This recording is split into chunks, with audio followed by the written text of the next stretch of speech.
Let me call the meeting to order. And we have in attendance tonight, Alan Lewis, the Select Board Chair, Barney Arnold, the Select Board Vice Chair. David isn't here. Well, he'll tune in. Yep. Kate Reed, Select Board Member, Luke Ascalillo, Select Board Member. And let me go down and read the agenda as we put it out. At 7 o'clock, we have community input.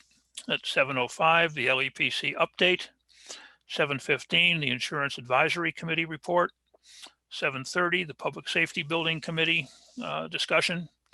8 o'clock, Joint Select Board Finance Committee meeting regarding the fiscal 22 budget priorities. 9 o'clock, cemetery deed transfers.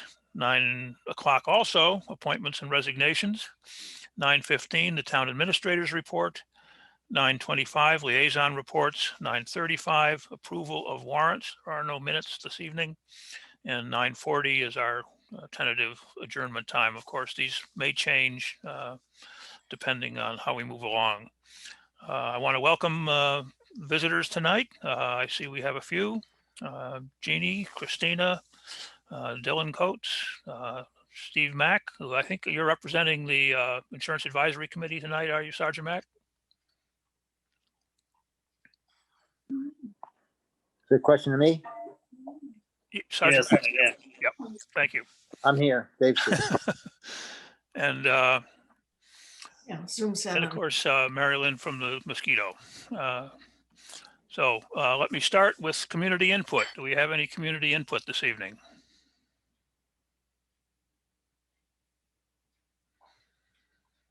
Hearing none, we'll go to the LEPC update.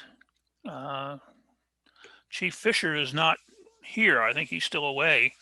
So I guess I can. Back. Pardon me? He's on his way back. I talked Yep. to him a little while ago and he was in Connecticut, but All right, so he's not here tonight. not here right now. But, Okay. yeah. Well, I just see David Modell, also select board member, clerk, showed up. Welcome, David. And the LEPC report actually was a fairly brief meeting because Chief Fisher wasn't here. And so Chief Soros ran the meeting yesterday. And most of the discussion had to do with COVID-19, the good news that we had gotten our reimbursement from the federal government for the 2020 expenditures, and we were reimbursed. Well, we got our payment, all that we asked for, which was about $333,000. We may not get to keep all of that, but we certainly will try. Other than that, there really was very little. Joan Ingersoll reported that COA is as busy as ever. They had haircuts in the firehouse yesterday, and we had a newly groomed Chief Soros at the meeting. And so thank you for doing that.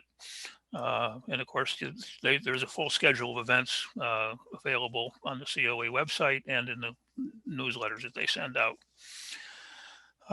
Beyond that, I think that was about all we had that was of great import. Yes, oh, there's Chief Fisher. Welcome. I'll turn it over to you for any things you'd like to report on LEPC.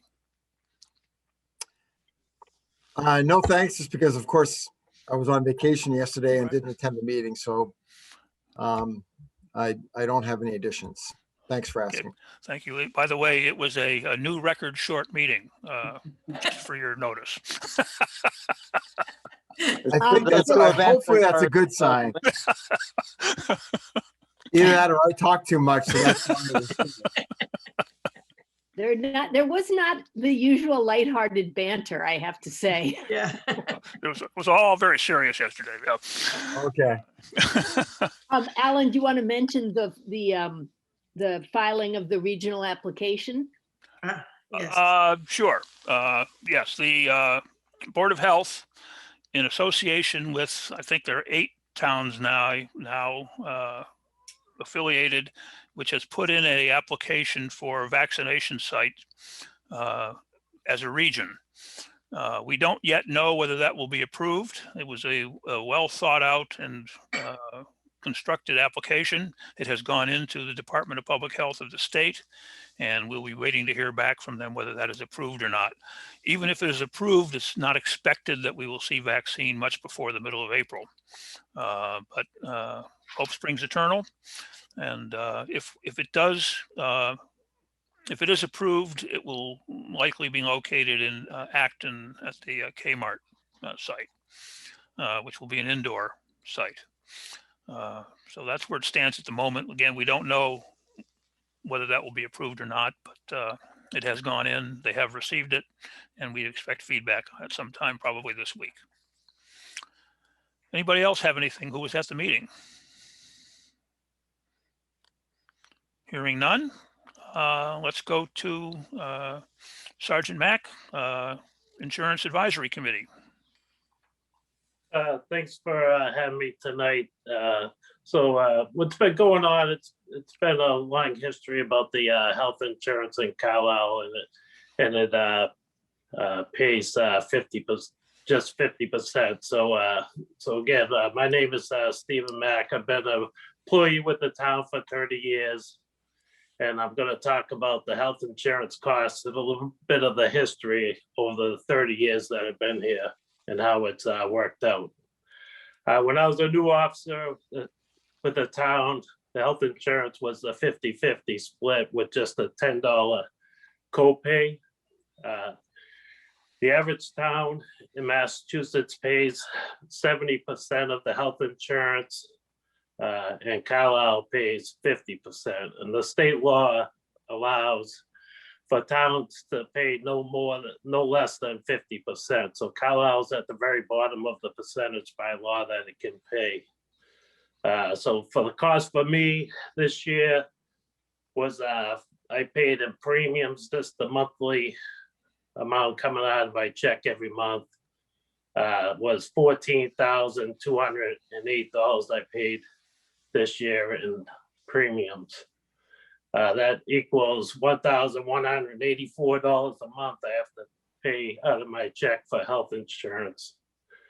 I know some of you have heard this before, but I have a brother and sister in law enforcement, and they work for other towns, and their average pay for health insurance for the year is under $4,000.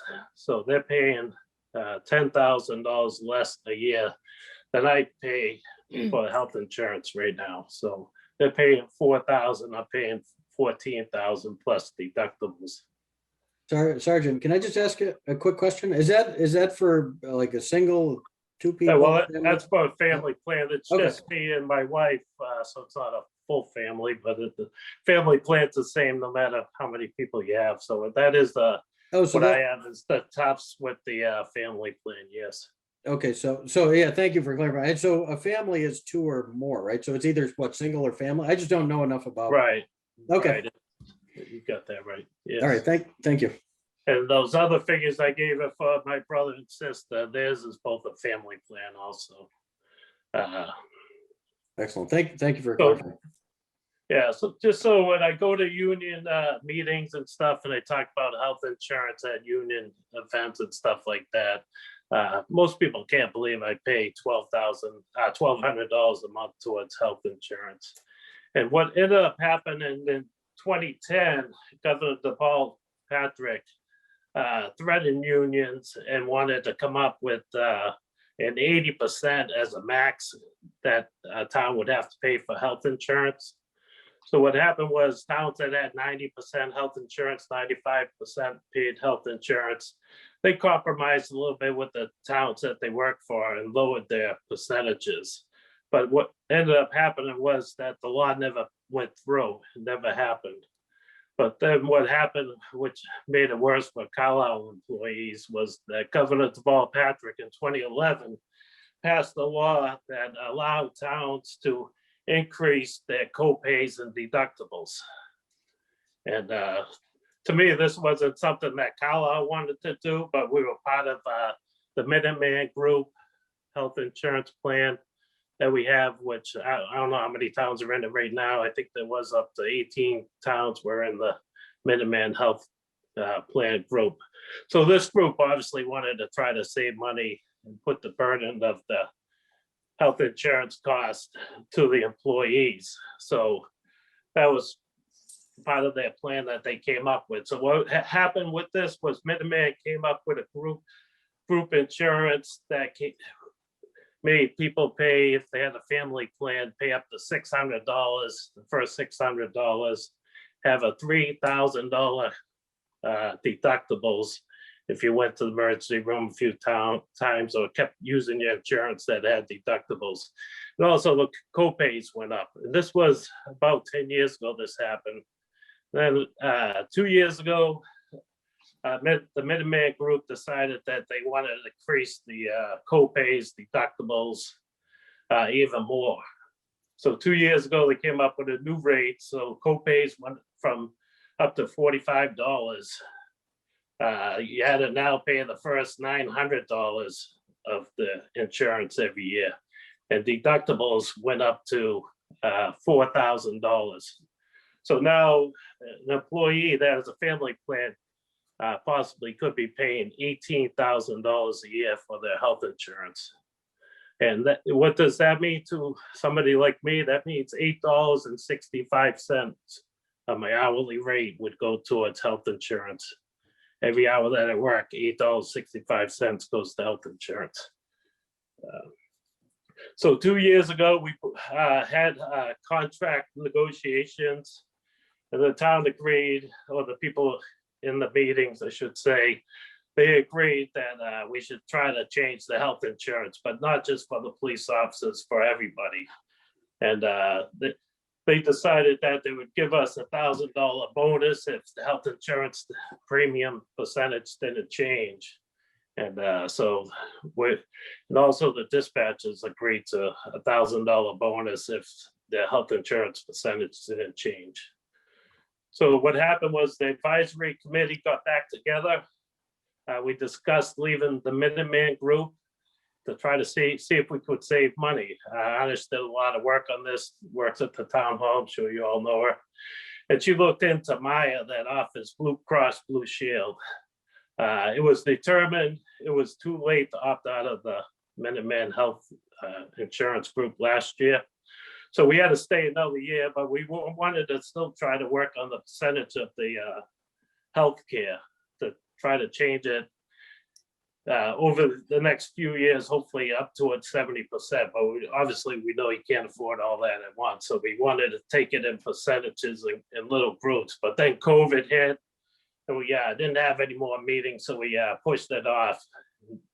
And then later, start of this year, Anish and Kimberly worked on the insurance. They met with Maya, they met with Blue Cross Blue Shield, and they came up with a price that looked like it was going to save the town over $100,000 if we changed to Maya, which the only downfall from that, it's just one insurance company. Right now, we have 3 different insurance companies we can join.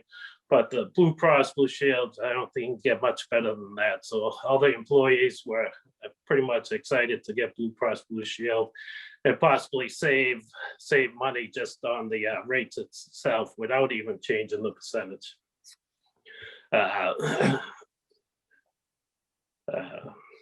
So then we had to wait for the real number because the Minuteman health insurance rates weren't out this year yet. They just came out about a month ago. And the total savings for everyone this year for the health insurance, because we were switching insurance companies, is going to be $160,000. So that'd be $80,000 for the employees overall, which is just over 8%. And the town's going to save $80,000 also, which is 8.13% this year. So what we're asking is for the town to hopefully be able to take some of that savings by switching to Blue Cross Blue Shield and Meyer and increase the percentage that we pay. If you went to 55, 45, that amount would almost be paid by the savings that the town is saving this year. And if we wanted to increase it up to 60%, it would be an extra $90,000. So every 5% would cost the town approximately $90,000. And so we're looking at the town to come up with a percentage that you can afford to hopefully help us with the high cost of insurance costs and that we pay much more than the average town.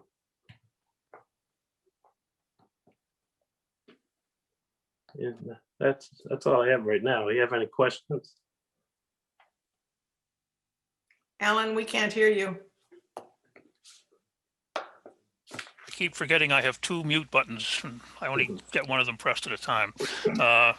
Has the Insurance Advisory Committee proposed a percentage, or are they leaving that to the select board?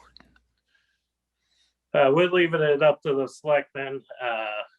The minimum we'd like to see go up is 50 to 55. Our goal is hopefully 60%. Okay. All right, thank you. Anyone have any questions? No, I guess just when does the decision need to be made by? Probably in the next month or so. Okay. While the new plan takes effect June 1st, Yeah. the switch to Maya, but the payroll people need a little lead time to get this built into the payroll system and that sort of thing. So if we could get it done by, middle of April, end of April, I think they'd be okay. Right.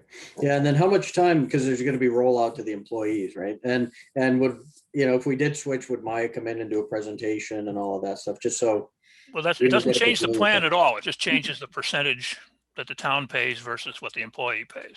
No, When is the re-enrollment? And I mean, we do an exercise every year to try to get the best deal. It sounds like maybe we're not getting the best deal. Right. We are getting the best deal. Yeah, we we just went through it. We had a presentation. Okay. And Minuteman, we compared Maya to Minuteman, but we compared it to Minuteman's old rates.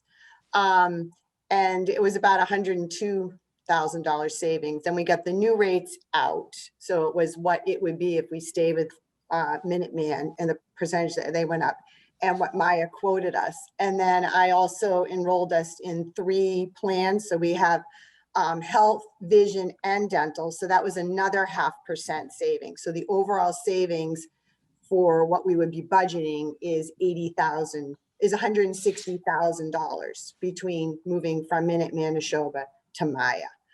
And what Steve Mack is saying, they've been looking to increase the percentage, so felt because of the switch, having that savings there, it would be roughly $90,000 if you were to increase it at the rate for 5%. And this year, what we're budgeting for is 80% less. So for $10,000, it seemed reasonable to go to the 55%. For every 1%, it's $18,000. And this is changing. The model is actually putting everybody from the 3 that they had into the plans. It's going from Minuteman has Fallon, Tufts, and Harvard. And now we'll just have we'll have different plans for all Blue Cross Blue Shield. The beauty of it too is going forward is with Minuteman, you're confined to what everybody else in the group gets. You don't have choices. This year they did use $640,000 of surplus that they had to offset the rates because they were going up so much. So that was done that way.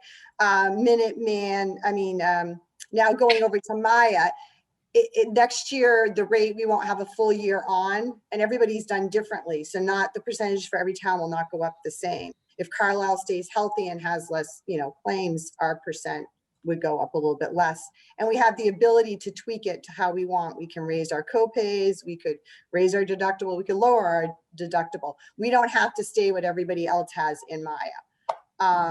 So right now, with, like I said, taking everybody of what they had a comparable plan in Minuteman, popping them into a exactly similar copays, all that into Blue Cross Blue Shield, netted out to $160,000 savings for this year. So Kim, let me try to, you gave us a lot of information in rapid fire, Kim fashion. Sorry, I'll slow down. So, well, no, what I think I heard was that by not having this many choices of different health plans, Fallon et al., and all going with various sub-plans of Blue Cross Blue Shield. That's what you're going to offer. Everybody that wants insurance would have to be on some kind of Blue Cross Blue Shield. Is that correct? Correct, which is, Okay. you know, which one. Which and is the that's way what most industry Maya does it, does, right? and Blue Cross Blue Yeah, okay. Shield is kind of the Okay. gold. The Right. gold And so part. within that, you did some sensitivity analysis of higher copays, lower copays. I don't know. You know, you pressed all the buttons to come up with a combination, right?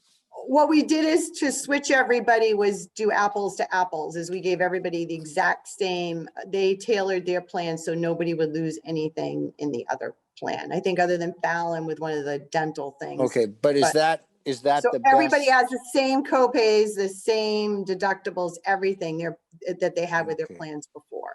But would there have been, I mean, I know that in my own company, we do this every year because of the way the plans go up.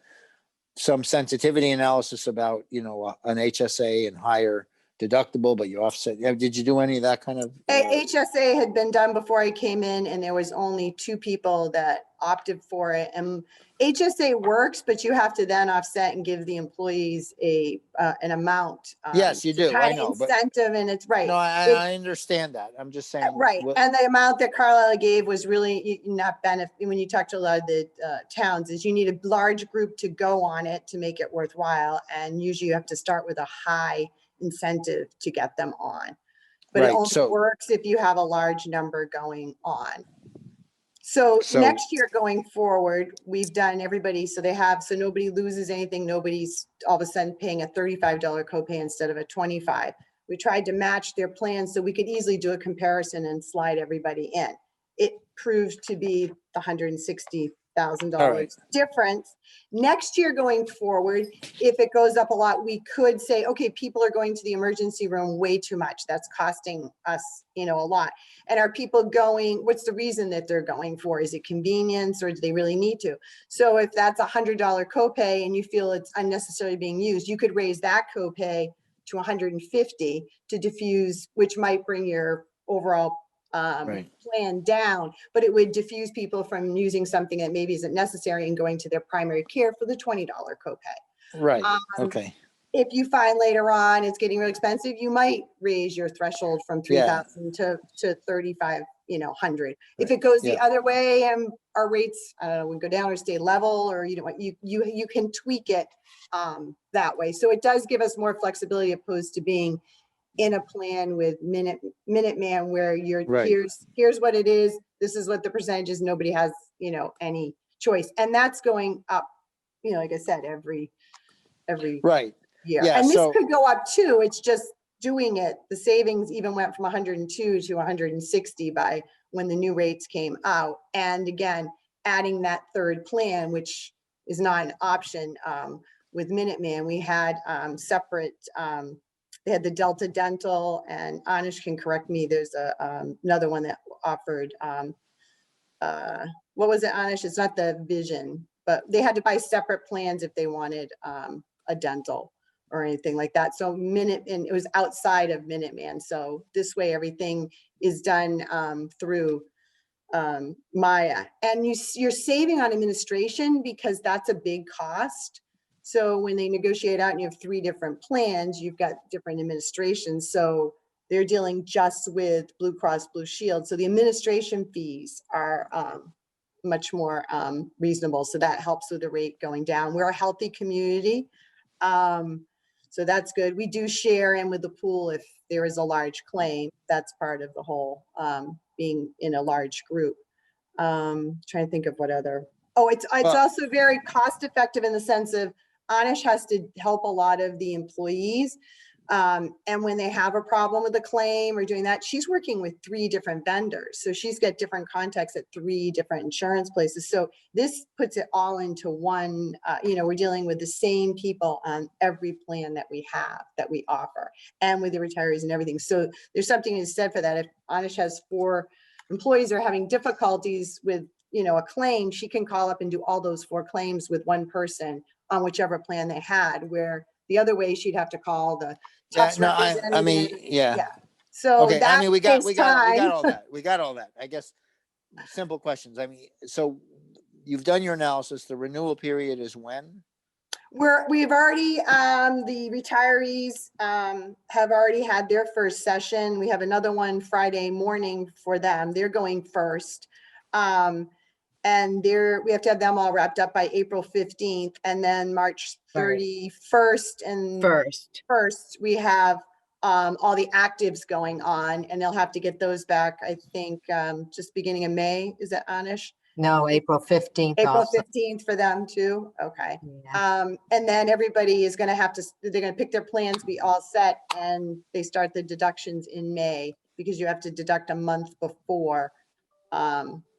Correct.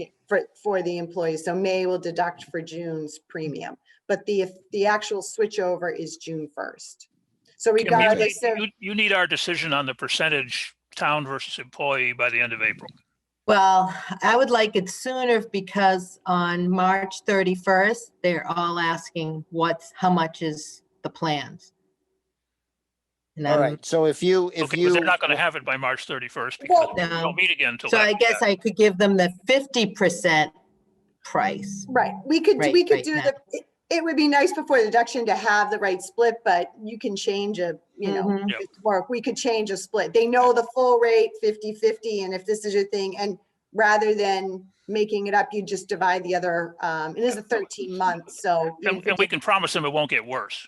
Right, so if you did 1 month higher, you could Yeah. do a It division. can't get worse. You could divide it out for the 12 months to work out, because this is a Right, but 13-month policy.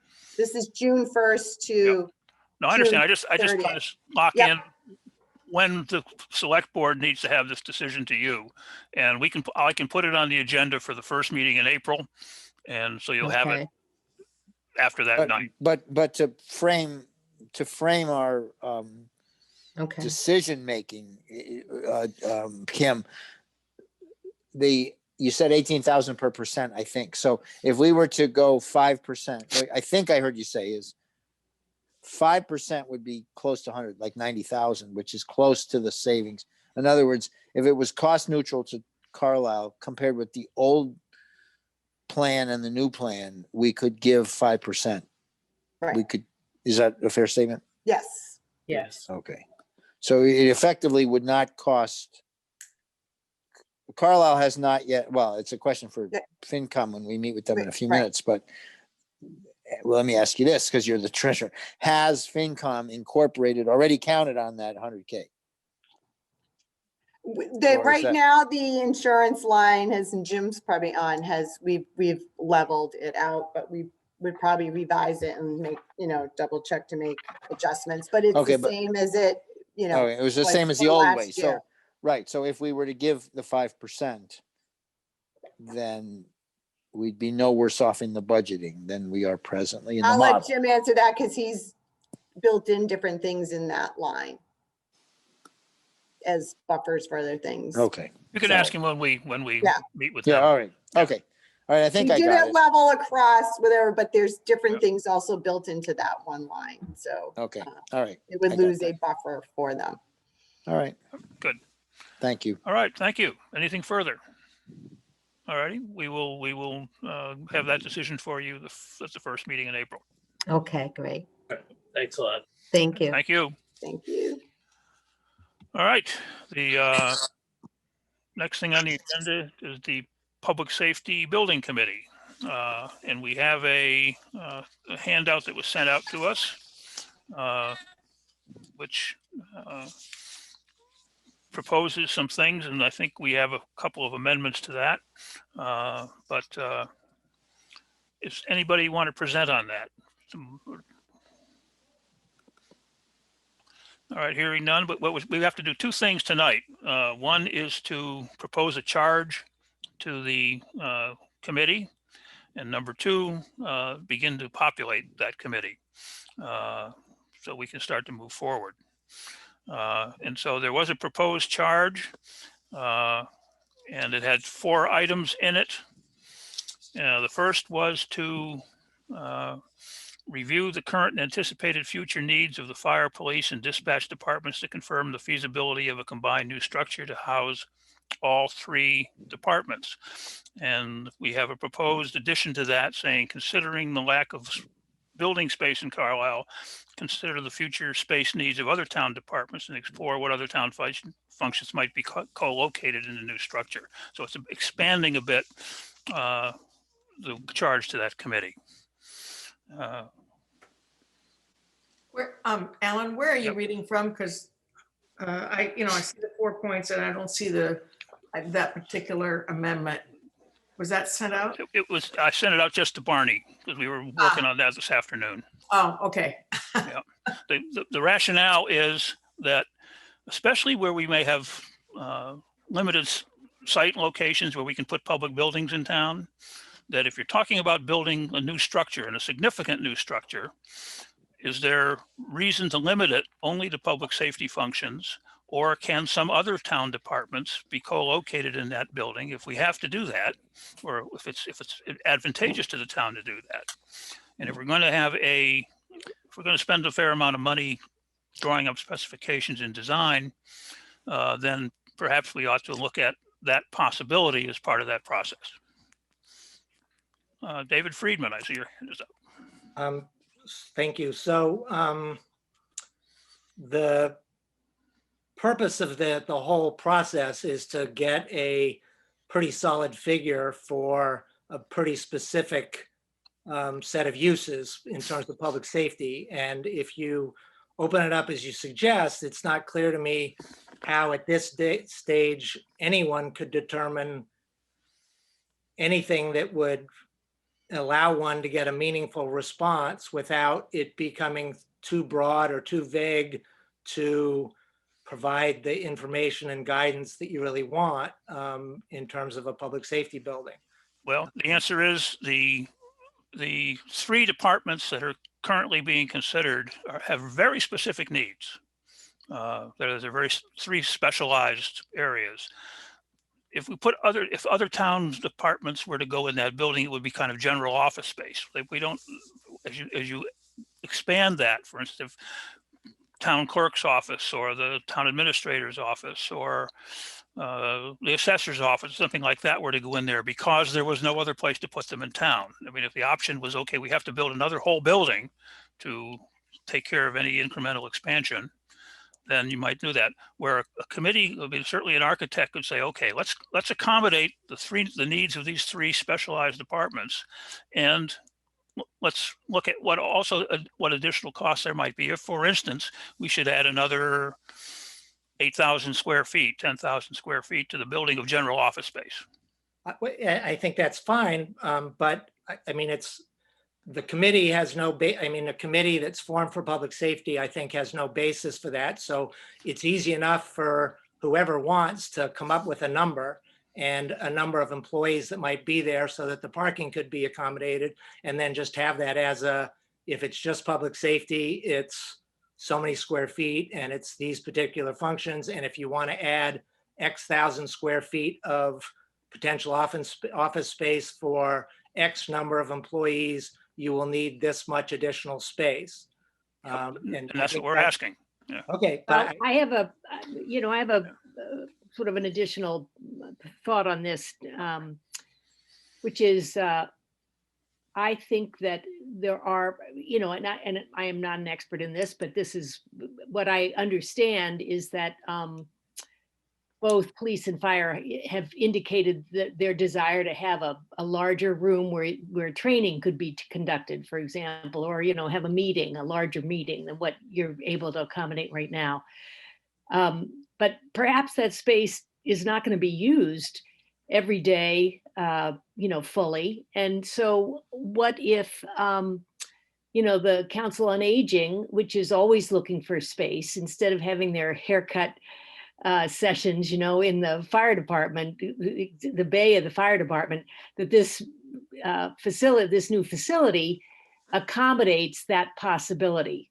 And whether that means maybe if there is a large meeting space, maybe it's on the first floor instead of on the second floor, or that's just one example.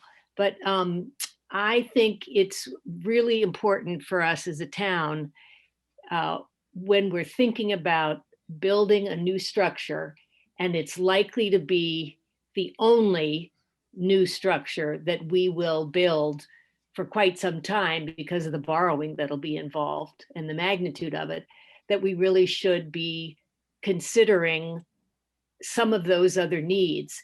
And I think that the membership of this working group, to my knowledge, has not been established yet. I mean, we certainly haven't voted on any particular members to be approved to be part of it.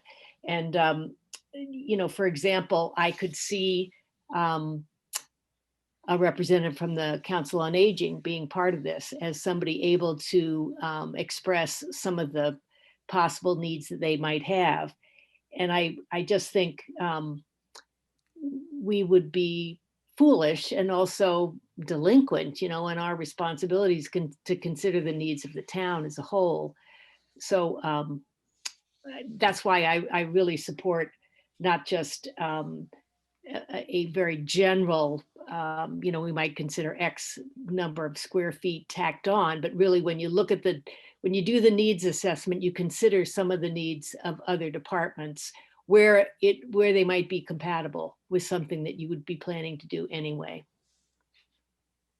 Well, again, I guess the question would be, how would one decide what departments? I mean, Council on Aging, Recreation Commission. Well, that's what we would figure out. I think though, David, let's maybe hear from some other folks on the select board and fire and police folks and see where you're coming from. I mean, you bring up, I think there are two really excellent points, right? So one is, I mean, each of you is bringing a point. So in the Barney way, you say, okay, gee, this might be our last building for a while. It would be really stupid if we were to be short-sighted, not include all these contingencies. And I don't know what's going on there, but anyway, you guys hear me? I'm hearing weird.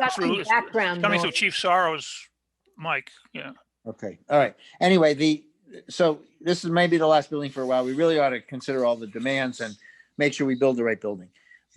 And it's hard to argue that, but the flip side is, the Christmas tree, right? So first of all, it'll be a much lengthier planning process. Not that that's a bad thing, but it'll probably tack on quite a bit of time because you really can't, to David's point, I don't think you can cherry pick who you either decide this is public safety and that's that, or, we got to do this big survey of everybody's needs. And if you do the big survey of everybody's needs, you're going to have a lot of needs come out of the woodwork.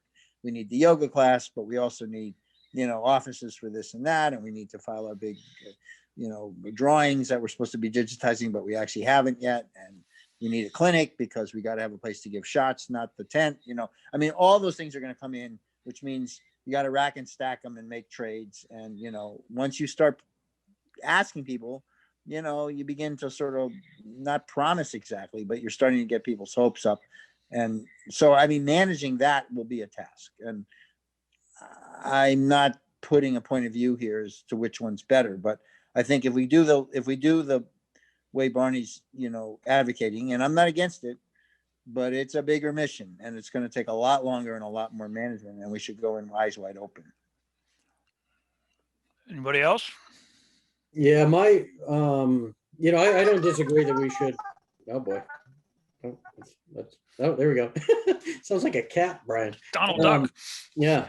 I don't disagree that we should look at it holistically. My main concern though is that, you start bringing in all those other pieces, right? And you're going to lose sight of the main purpose of this, right? It's a public safety building first, right?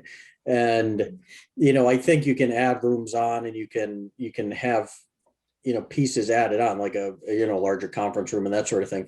And that could be stuff that's kind of parsed out later on. We can get input from Council on Aging and get input from the various town organizations that might use it, right? And say, what would you need? What are your needs, right? And build that into a larger plan. But,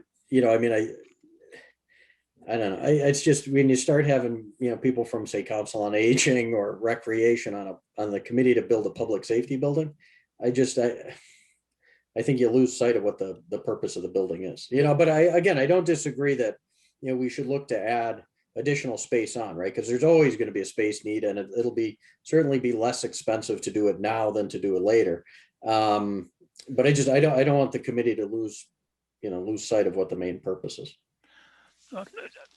A different approach would be that I think we've had discussions of what the buildings would be vacating could be used for, and a separate group could start looking at how that could happen. Yep. Because it would be very different and not really a part of what this building is going to be about. And that's part of extra space the town would have, and look at what would be possible with the buildings that that would be left.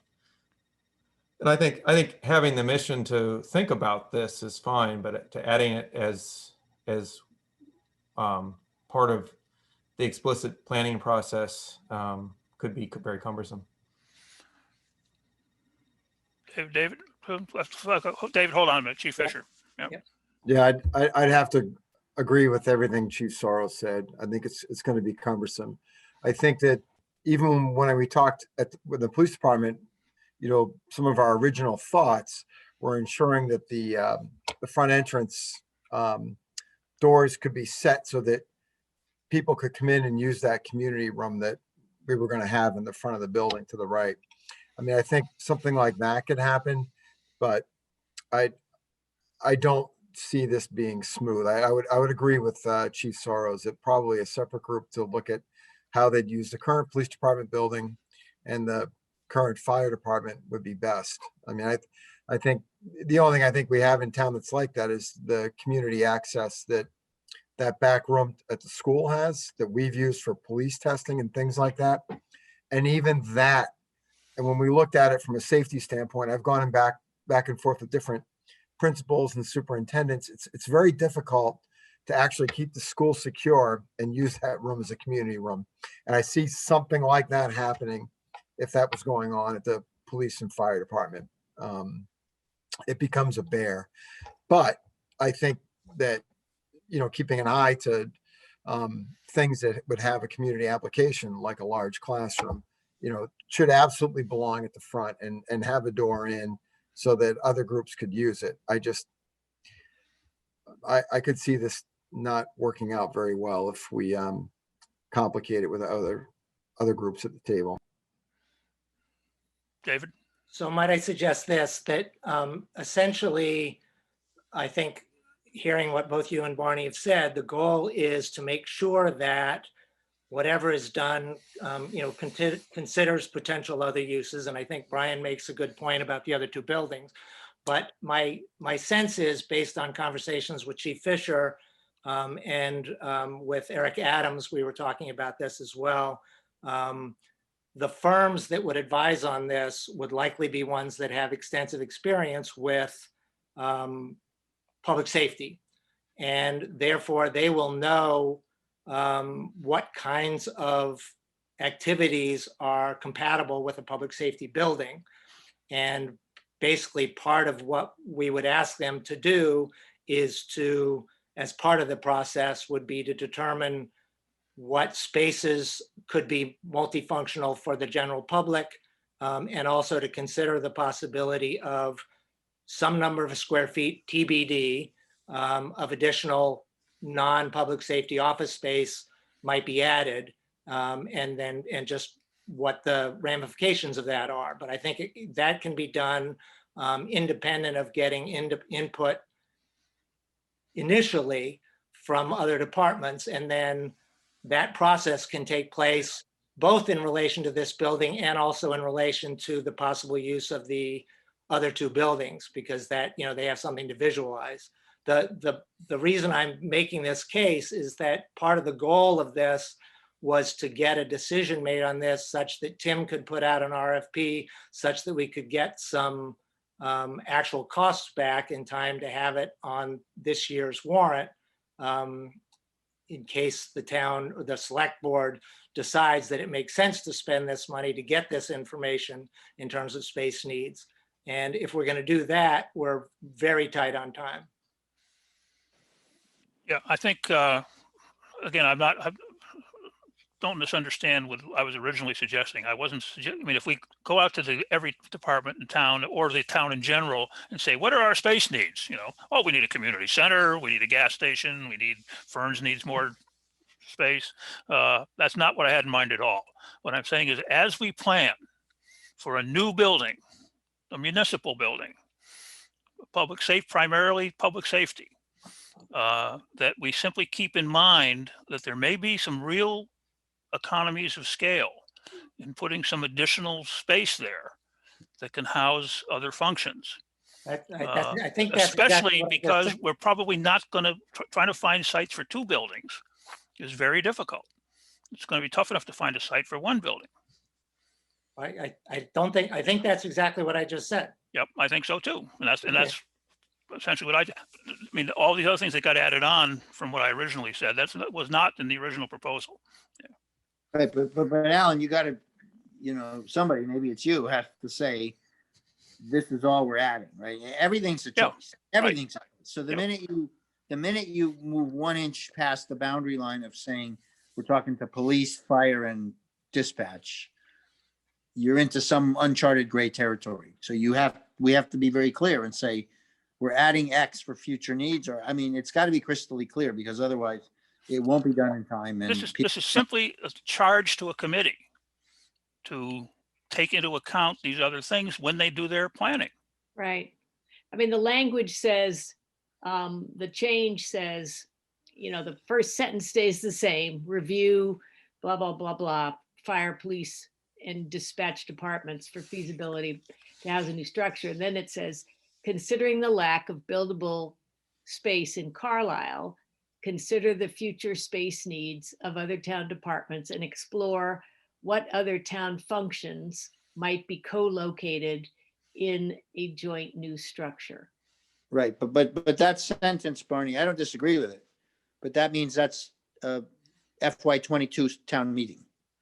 That sentence will Well- move this to Well, FY22. no, I'm confused. I need a little more clarity about what it is that folks mean when they say they'd like something to be on this June's town meeting concerning this. What is it exactly, Chief Soros or Chief Fisher, that you would anticipate having as a warrant, assuming the select board would approve that? What would the content of the warrant be? Did you see the proposal I sent in writing? Probably, I don't know. Yep. We've missed a The couple. thing we have is February 15th, 2020. Right. 20, well, it says 2021, yeah. Yeah, but it says, for a decision as to whether to present a warrant article to fund the consultant work. Right, So exactly. what is there's no estimated cost here. So what are we talking about? That's basically, we want to put out an RFP to get that estimated cost. But That's you the don't whole, even have a ballpark idea? no, because Okay, that's precisely why we put this forward, in order so we can get that number, so that when we go to town meeting, we have a specific number to ask for. yeah. So I don't think, I mean, again, I'm coming at this from just a common sense point of view here. But what it asks the selected firm to do in the summer of 2021 seems to me could be done by whomever gets hired. And you're just add to what it says, review the existing facilities. How do they meet the needs, not meet the needs, review functional spaces, determine the interior exterior space needs, that basically we're asking that include consideration of other multi-use space multi-purpose space for other town departments. And and I thought I heard you say, David, that somebody that does this, that specializes in public safety facilities would be able to consider these other questions as well. So I don't see, unless you, because we're not talking about going out and doing a needs assessment, asking every single town department to provide us with a needs assessment. We're asking that this study and set of plans include considering opportunities for multi-purpose space to meet other town needs. And I think that's fine, that the language as you want to add it to the charge of the committee is fine, with the understanding that, Tim can essentially put this out for an RFP, next Monday. We add that language, and it's part of the description that that it's specifically related to public safety, but with an understanding that we will be asking for consideration of multi-use space by the public or other departments, and possible office space for other departments. And we just add that and we put it out for RFP now, but we don't go and ask COA and all those things now. We get this out and are able to try to get a number by town meeting.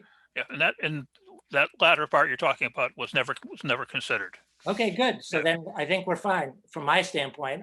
Chief, you agree? And it may well be that none of that happens. I mean, all we're doing is asking the committee to consider it. No, I mean, to be fair, a working group that Chief Fisher appointed months ago, or pulled together months ago, has done most of number one already. So, okay, but we haven't seen any of that.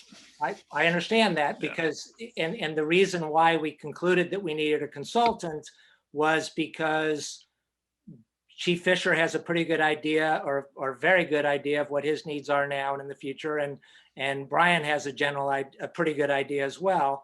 But we don't have the capability to. We need the expertise of the outside person, so we're ready to do that, and we're ready to put out the RFP. And what they will present is, this is how many people we have, and this is our current space needs, and these are the things we think we need. And those are the things that in a first conversation with a selected consultant would be worked out. We don't need to do any more of that to put out an RFP for a consultant. And the consultants, if they have questions as to what they're being asked to do, that's part of the RFP process, where they will come back and say, we need more information about this, that, or the other. Otherwise, they bid on it, because the firms we're talking about are firms that deal with public safety. They know the size of Carlisle. They will, without very much difficulty, be able to tell how many people work in them already, and they'll be able to give us a price. That's fine, David. And I think if we simply say, in the general language we have, I mean, if the kind of space we're talking about additional here can be very easily estimated on a per square foot basis. There's nothing specialized about it. And you can simply say, adding this, if you want 200 square feet, it's going to be this. If you want 400 square feet, it's going to be this. And any architect worth his weight in gold can tell you those numbers. Right. Again, all I'm asking is that we can come to a decision so that Tim can put out an RFP as soon as possible, so we can try to get a price back in time for town meeting. So can you, let me go back, just make sure I'm clear. So we've got a group, we can put out an RFP tomorrow. We don't need really any authority other than, I think, maybe even select board, if at all, for Tim to put out an RFP. He gets back, bids. Are we asking town meeting to approve the consultant, or are we paying for that out of our current funds and trying to come up with some kind of ballpark? What are we asking? What are we asking? That's what I'm working on. We're asking town meeting to pay for the consultant. So just all we're doing is saying, is it worth spending whatever, 20K on a consultant to come up with a notional design budget? What's the work product, David? The work product, as it says on the sheet you have, is to determine the interior and exterior space needs for each department, including an analysis of coordination among departments, to evaluate feasibility of shared spaces for some functions, interior and extra circulation, parking for public safety vehicles. Yeah, I can read. Okay, so what's the fidelity of the, is it then envisioned that in fiscal 22, what happens then? After they approve the consultant, he goes to work, it takes him 3, 4, 5 months, whatever, comes back with a report. What's happening at that point? At that point, they will give clear written specifications for a building, and we can add to number 4 and cost estimates for such a building. What happens next is we don't do anything in terms of design. There was a letter in the paper about how we were talking about designing a building, which wasn't the case. The next step is to see if there's somewhere in town you could put such a building. Yeah. And you don't spend any money on designing anything until you have Till we the have specific Right, space. okay, right. So part of this is the site spec, okay. Yeah.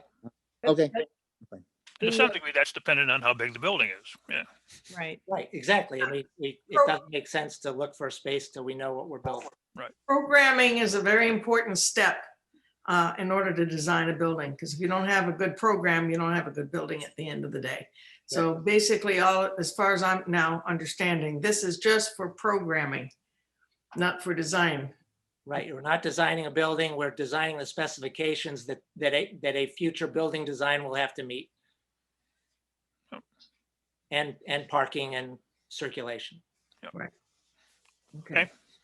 I do have a question about the working group, and I hope particularly Chief Fisher and Chief Soros understand that I'm very supportive of our public safety departments here in town and think you do a phenomenal job. But I do want to ask about this working group. I did not think there was a formal working group. I thought there was just a, sort of a, I don't know, even like a discussion group that Chief, you had pulled together, and that, but it sounds like you already have members that are participating in some kind of a planning group. And my question is that something that needs to be established by the select board in the way that we typically would approve any other working group, particularly, and in this case, I would think so, given the magnitude of what we're entertaining. Yes, that's what we're asking, is to have that group put together.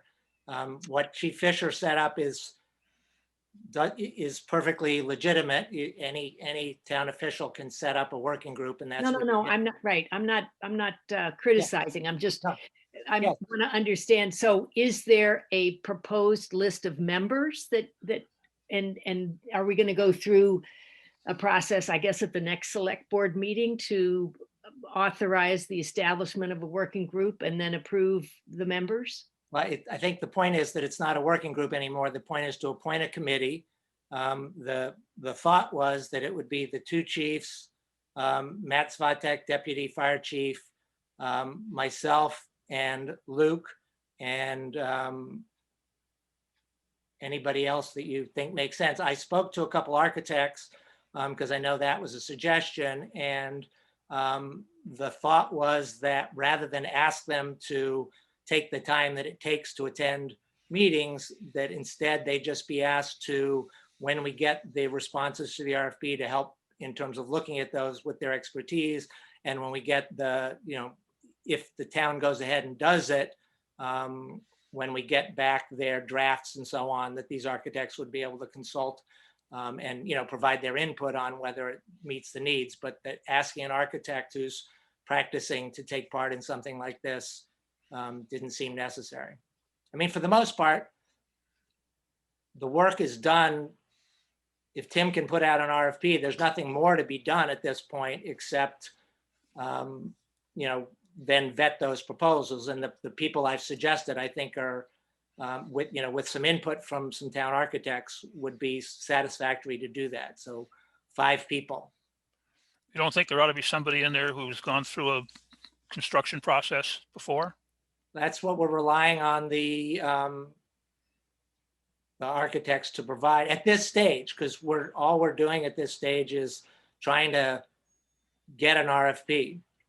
Once you Well, I have, understand, but I mean, the RFP can go out before the committee's even formed. I'm sorry to to get a price for the RFP. But yeah, I mean, if someone like Lee Stores was available, that would be swell. Yeah, And- Matt Svatek does have some experience, not to the extent of this, but he does have some experience Yeah. building these I buildings. just think we may have people in town who are very experienced in this, who would be willing to serve on such a committee, who could be of great benefit. Yeah. Anyway, we're not gonna, they're not gonna get appointed tonight. And I know Chief Fisher did submit that list and we have it. We can look at it. We can also see if there's anybody else who might have interest in doing that, who might have, and again, I don't think this is just someone who has interest. I think it's somebody who has expertise who could help us through the process. This is going to be a complicated process, and the more expertise we can have for people evaluating it, the better off we're going to be. Okay. I was hoping that group would get appointed tonight so that we could talk before the RFP goes out, because I feel I'm reluctant now to call. We've probably spent some, 2 quick Zoom calls with that working group, you want to call it, but Well, I'm reluctant to do anything further. I don't want to violate any public meeting law. Now that this is out, this is what we're going to do. I feel like all meetings should be official. And I was kind of hoping that the group that David talked about might get appointed tonight, or the ones I submitted in writing in February. I feel before an RFP goes. Alan, would it be possible to appoint those 5 members to a committee with the understanding that we can add to it. that you can add to it, and then I have to object to that on 2 grounds. One is we should deliberate this public meeting. People should have a chance to, people who choose to read or hear this meeting should be able to, send us notes about who they think. And we ourselves should think about it between now and the next meeting as a general practice. The second thing is, I don't like the inside baseball aspect of it where, a principal, forgive me, John, but a principal in the project picks members and says, I want these people on my committee to build my building. I just don't think that's a good practice. So I will object to that if we do that today. Okay. Just also just another thought is, I don't know how it works if you're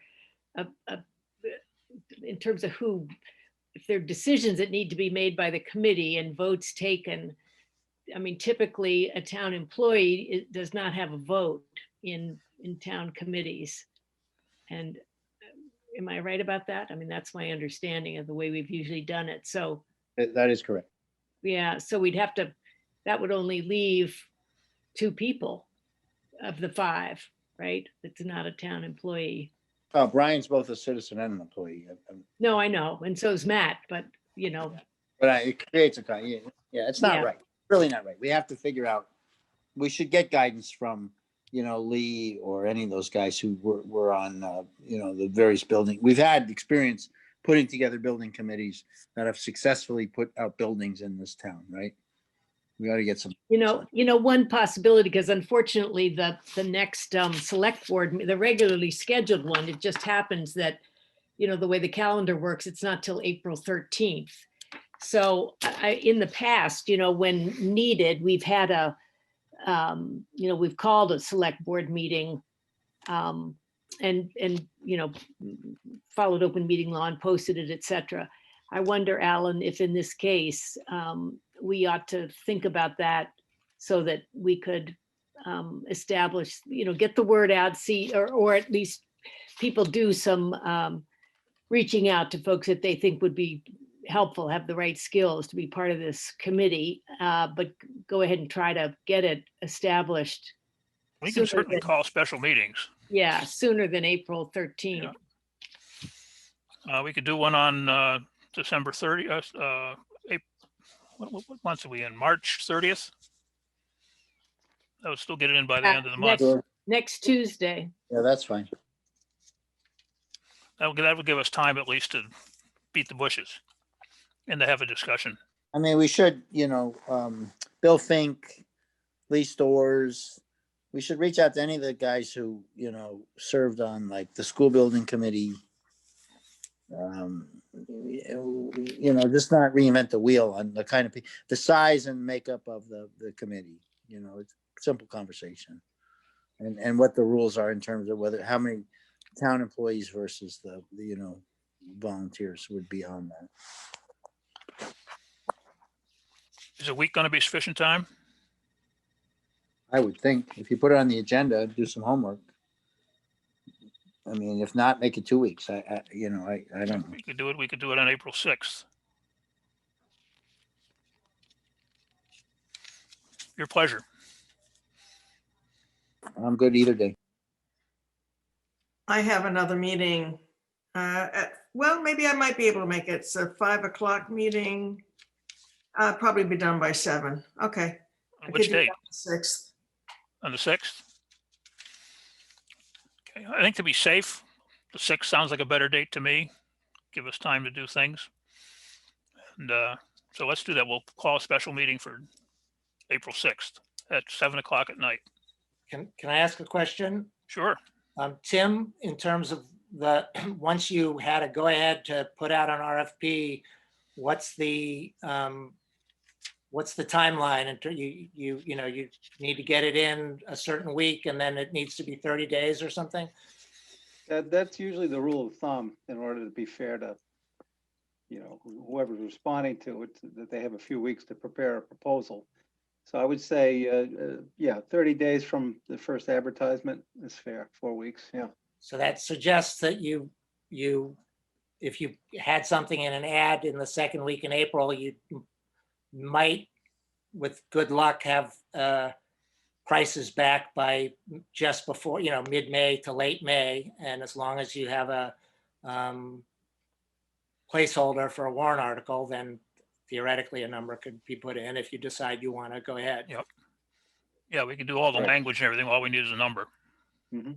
Right. Okay. But just, you know, it's tight. We had It's hoped tight. that this was going to be on, you know, last board meeting and it accidentally got left off the agenda. So So I guess I want to, you know, even though I threw cold water on the committee, I want to understand why Chief Fisher doesn't want to just let Tim put out an RFP with the language we've agreed to. I mean, how different is it going to be? The RFP part is just getting a ballpark figure. There's plenty of time for the details of the statement of work to be worked out once the committee's formed, meets, interviews. You know, if the warrant article approves a budget number, and we might, if we get a range, we might even go with the higher of a range of numbers so that the committee can interview the potential applicants and decide, you know, which one really understands the problem. You know, so maybe- I'm perfectly comfortable with Tim putting out the RFP. I mean, I talked to him last week. I've talked to him about this. I don't even know how many times I've called you, Tim, about this, you know, different written versions and requests I had to get this. I just really want to make sure we get this right. I you know, so that it's not insider baseball, so that it's not smoky back room, so that Right. it's as transparent as possible. I mean, I think I've probably used that line 5 times as I've come and asked you guys for the ability to move forward with this. You know, I just really want to get it done. So Right. if you folks are okay with it, then I'm absolutely okay with the Okay, language I sent I over. thought you being were sent as saying- RFP. I thought you were saying, John, that you weren't comfortable putting out the RFP until the committee had met, but it sounds like you are, so. No, I guess- I'm perfectly comfortable with that, David. I So even my talked to recommendation, Tim about the is that- placeholder. I think it's going to be, you know, yeah, okay. and so I don't even know if we need a special meeting. I think. We need a special meeting to appoint the committee. well, no, but I no, think but it's not if Tim- pacing anymore Tim's now. going to put out the RFP, I think you could appoint a committee on the 13th. And I think it's reasonable for Tim to put together the RFP language, check it with both chiefs, Yep. and I'd be happy to look at it. And then Tim just puts it out. And I Right, I presume agree. with what we've given Tim, he could do that fairly quickly and we get it out. And you can appoint a committee on the 13th because there'll be nothing to do in the meantime Yeah. while the month goes by once the thing is out for bid. Right, I agree. And I think what I, you know, again, to emphasize, I think if the range is not too crazy, let's say bids come back, what we go to town meeting with would be the high side of the range to allow the committee then to interview all the, you know, people who have expressed interest in working this so that they have the flexibility to choose the best fit, not the cheapest fit. So is there, besides an ad, and I don't know where an ad goes, is there like just an informal network of people we can go reach out to make sure they're aware of this potential project? Consultants I'm talking about. Yeah, I mean, Chief Fisher is aware of architects that have done this for other towns, and so we give that to Tim and make sure they got notice. But it's a standard central register that is used for municipal contracts of this type. And several towns have built buildings like this recently, so. Yeah, Matt's worked with several of them. So I also have no problem with the RFP going out. I really feel that it's not dependent on the committee. And I'd like to see the RFP go out. Sounds good to me. Luke? Yeah, no, I agree. Okay. I think we have consensus. Can I Yep. take that off? Can I take that? You take the 6th off the map, off the calendar. Calendar, thank you. Yep. Although I really like meetings. If we can only have a few more meetings. All right, thank you all. And we're just a tiny bit behind schedule. The next item on the agenda is a joint meeting with the Finance Committee on fiscal 22 budget priorities. And I see the chair of the Finance Committee, Jim Dar, is here. Are you going to call your meeting to order, Jim? Actually, Alan, it will not be a joint meeting. Okay.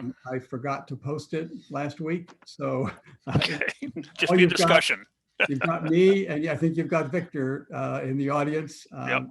Can answer questions, but I think we can make some progress anyway.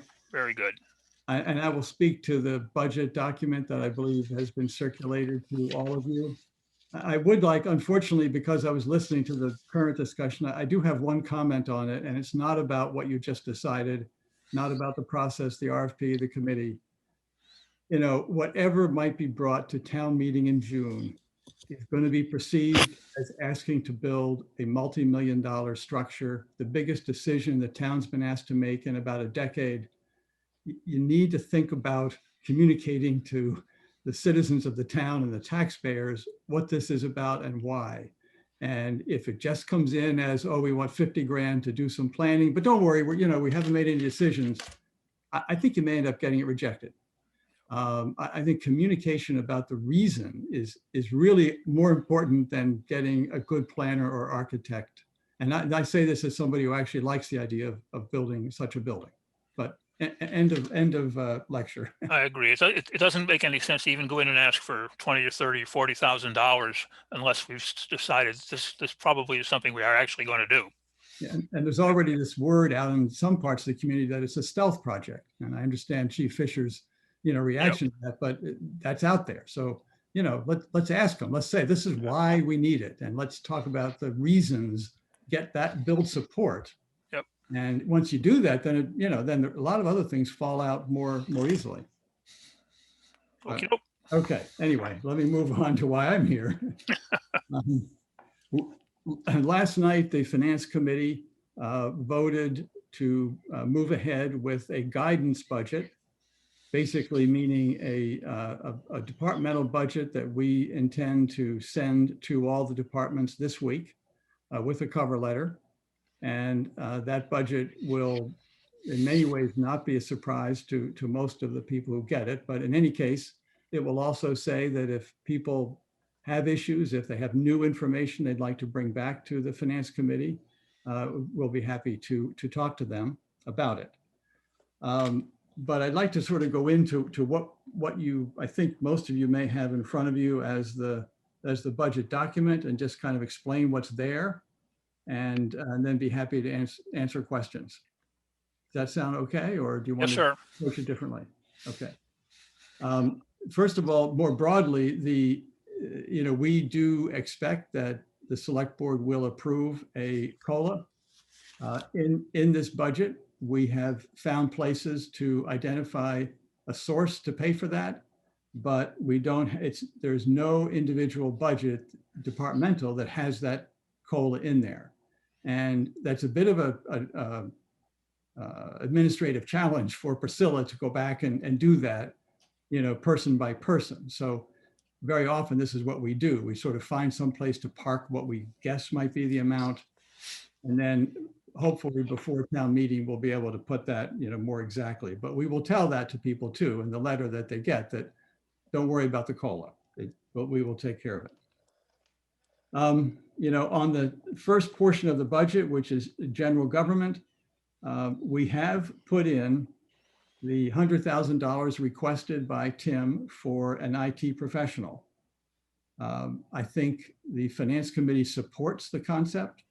I think right now we don't feel there is sufficient information though to go to the full process with it. We haven't seen a job description. We're not aware that it's gone through the personnel board or where it fits into the rest of town government. So the money is in there, but we really would like to learn more about that as soon as possible. That's one of our biggest question marks about what we're showing to you tonight. If there's something that's happened on that we're not aware of, we're very happy to hear about that.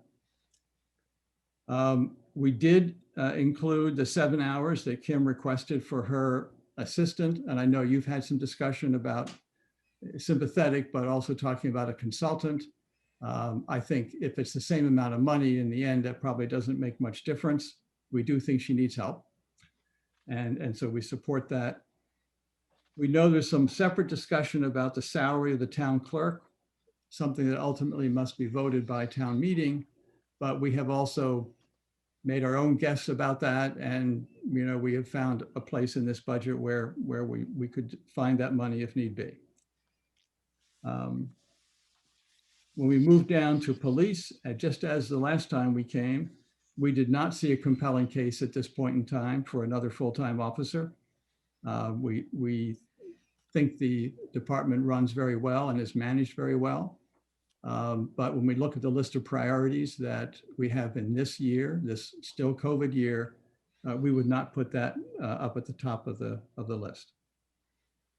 On the fire, we know that there's a process underway to negotiate a new contract with the chief, and we believe that's near its end.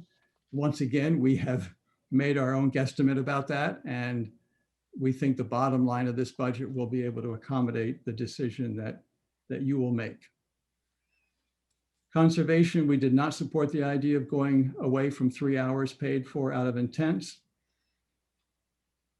With the Board of Health, we supported the continuation of the nurse on the town's dime at 10 hours, but not the additional hours for the assistant. On snow and ice, for many, many years, the budget's been 65,000 approximately. As you may know, there's a state law that forbids you from lowering the amount of a prior year, but every single year we go over 100,000. And we felt this is time to sort of raise the base, because otherwise we're always playing a kind of hide and seek game of transferring money late in the fiscal year. And we already are over this 90,000 for this year. So we just thought it was time to raise the base. On the Council on Aging, as we mentioned before, we support the reorganization. It shows a 4.4% increase, but when you eliminate the special warrant that has existed for quite a few years, it actually is a very slight net decrease for the town in cost. On the public school, of course, as Kate pointed out in an earlier meeting today, these percentages can be misleading, and the 5.5% does amount to about $600,000. It's down from 7.5%, that was the original proposal. We are still concerned about that level of increase. We have had some communication, and we heard, I think, several of us in another discussion this morning, that the school hopes to be able to use some new federal aid to offset this increase. We think that's very important, even though nobody knows what that so far knows how much money that would be, but we think it would be very helpful to the town to be able to reduce this increase for next year. On the vocational school, right now there are 3 students enrolled at Minuteman, and 123,000 is roughly the tuition for 3 students. 2 of them graduate this year. 1 continues. There is 1 student on their wait list We don't know if that student will get in. We thought we would sort of hold this steady for the time being, again, as a source for funds if we need to make some adjustments to reflect other costs of the kind I have already mentioned. Jim, I think I know the answer to this, but just to reiterate, on the 5.5% increase for the school, is that primarily personnel? Primarily, yes. This is the first full year where our decision to say that computers should be in the operating budgets and not in a capital budget. And there's $80,000 that's in there for full-time, for the first time for the school. A big chunk of it is the contractual increases. Another chunk is additional staff that they have hired, ranging from some paraprofessional aides to another full-time teacher that reflects the shifting enrollments they anticipate for next year, and another full-time custodian whose need is attributed to not just the COVID-19 right now, but to the feeling they need to permanently do more extensive cleaning within the building. So that's the bulk of it, I think, Alan. I may have forgotten something. Jim, the prepay is a huge amount. It's half of it. Then there's the prepay, right? That's right. I forgot. Half is prepay. Let's be fair. Well, and so I would actually say the personnel thing is a third, maybe, right? Well, I'm not sure that that's true, but the prepay is kind of a separate question. Right now we're in a budget where there is no prepay, and maybe that's a better way to look at it going forward. But if they end up the end of this year with extra money, yeah, but I don't want to advocate for the school budget, and I'm not here to do that. But I would like to make sure the facts are square. It's not that the 12,189 includes prepay; it doesn't. But the 11,559 included 300,000 of prepay. So the real adjusted, if you normalize in my way of thinking, if you normalize the 11,559 for both prepay and technology to be apples to apples, you would add approximately 400,000 to that number, and you would be at 11, 9 something. It's a big difference. Well, it's big it's true, when Dave, you go apples to apples. If you want to look at actual dollars, we still would be spending 600,000 more in 22 than in 21. However you want to account for that. Right, but in an apples to apples, well, no, the 80 you paid just out of a different bucket. So the 80 definitely is not in the 11,559, but if you normalized it, you would add it in, right? Is that fair? The 80. I guess it's fair, but at the same time, this idea of normalizing to me tends to put aside what the actual dollars are. No, but if Alan, you're a taxpayer, Alan, you say, well, if I normalize my taxes, I would actually, but pay the bill. Jim, Alan asked a specific question. He said, "Is it mostly personnel?" And you said yes, and I'm here to say no. Okay. We'd have to go back and look at it, David, but there are 3 new paraprofessionals, yes, 2 new full-time staff, and the cost of the contract. So that's not trivial. I'm not trivializing it at all. I'm just saying, if you 4 buckets, right? Technology, 80K, the prepay, which went away in the baseline, is 300 something K. I don't remember the number. The contract is X, whatever X is, and that's true, and it's contract, and they've adding staff. So the extra paras and the extra custodian is true staff adds. They have their reasons. We can agree or disagree with the reasons. That's a true staff add, and it's not a trivial amount. Absolutely right. Well, also, David, we need to remember something else, that the 7.5% increase, nothing that was in that increase has been taken away. What they have done is found other sources of revenue to offset some of that increase. So that's why I would think I need to go back and look at, all the underlying numbers. They have some, well, and to your earlier point, Jim, which I totally agree with, you got to sell the public. It doesn't matter. We can argue all day long here. We all are, all of us in this meeting are pretty familiar with budgets, and we understand the process. So we may argue a little bit about the details, but we all understand it. When we collectively, we go to town meeting and everybody's tightening their belt and thinking about COVID and who knows what, and you're presenting, you know, to your point, a $600,000 increase, we better prepare the PR piece. If we support it, we need to work with the school committee to prepare the PR piece that says exactly why that stuff is justified. I completely agree with that. Yeah, and you know, the thing I'm trying to say in the last point was just that it's great they reduced it from 7.5, but they didn't reduce it by cutting anything that they had proposed. I would like to see, I hope we can do a little better on that, partly for the PR, you know, value of it. But whatever it is, we're going to have to, you know, we're going to have to go forward with it. Well, right. I mean, so the bigger sort of strategic question is, again, and the one that will be asked is, you know, listen, you guys have a flat enrollment. It's been 600 and change forever, you know, the last few years, and yet everything's ratcheting up. What's going on, right?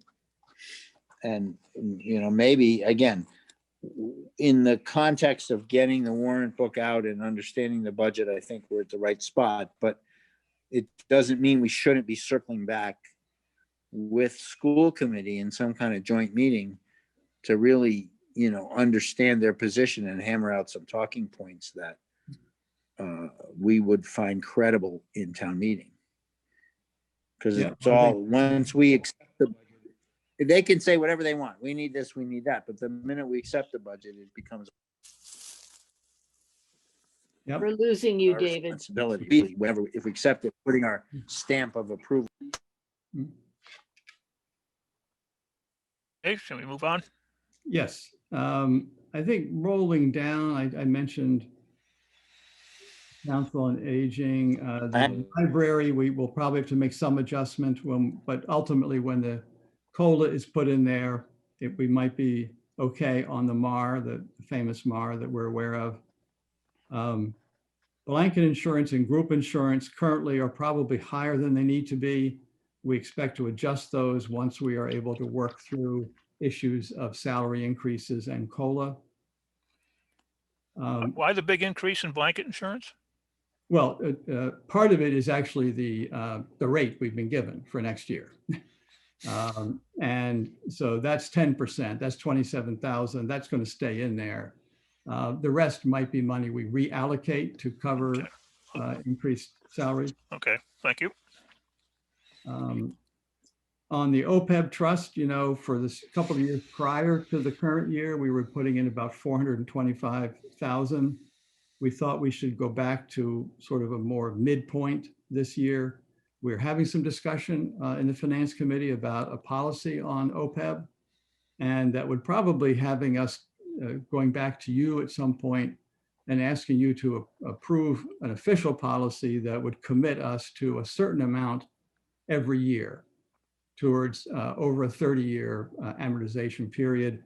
But that won't be higher than 250, probably would end up being lower than 250. And then some years we might feel we can do more, but we would never do less. Let's see, we kept the reserve fund for the time being where it was for the current year. Once again, not being quite sure what we might come upon in the rest of this year, but that could be adjusted for next year still. Let's see, on the capital down there at 318, we have put 4 items in here. It's 2 sort of water related things that the school needs. It's a new cruiser for the police department, and it's the $200,000 roll-off truck that Gary Davis has requested, and we agree that he needs, for a total of 318. Long-term debt, I think I skipped over the county retirement up above. There's a 12.7% increase. That's simply, you know, it's given to us. We have no choice about it. Long-term debt is also bumped up a bit this year because of finally going out to borrow for some things that we've done short-term bans on over the last couple of years. And finally, on warrants, there may be a couple of small items that we are not reflecting here, but we're proposing $500,000 for the facilities committee.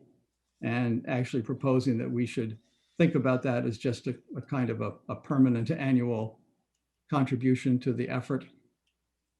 Ultimately, it brings us to a total that would be 32, almost 0.5 million, 3.6% higher than the current year. We think that's too high, but at the same time, this budget does not reflect any free cash. And we do expect to be able to apply free cash as we do every year.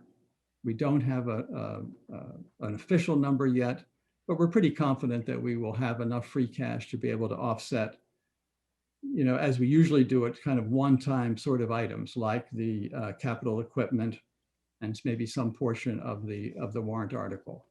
And that would reduce the overall increase somewhat. So that's Thank where you. we are. Yeah. Thank you very much. Well done. Discussion. One just quick question, Jim, the total expenditures line at the bottom. So it says possible COLA incorporated above, but you were saying earlier there is no COLA included in any of these numbers, right? There's no COLA in any of the departmental budgets, but there is a provision for it in some of the other line items. Meaning just, Barney, that, you know, we've estimated to ourselves what we think it might be as an aggregate, and we've put Okay. that number in a couple of places that we'll then take out once we know what's And happening. I see, and then they'll be assigned to the specific departments. Exactly. Okay, Yeah. got it. Okay. You know, we're trying to give as complete a picture as we can at the moment of fiscal 22. So we didn't want to kind of leave the COLA out of the thing altogether. It's going to be somewhere, let's say you agreed to a 2% COLA, that's probably going to be pushing $100,000. So that's not a, you know, minor sum. Right. Okay. Okay. All the other contractual increases that we're aware of are in here. And if they're not, then we need to make some adjustments. But I think they're all in here. That's what everybody was asked to do when they brought their budgets forward. Okay. Any comments on the presentation?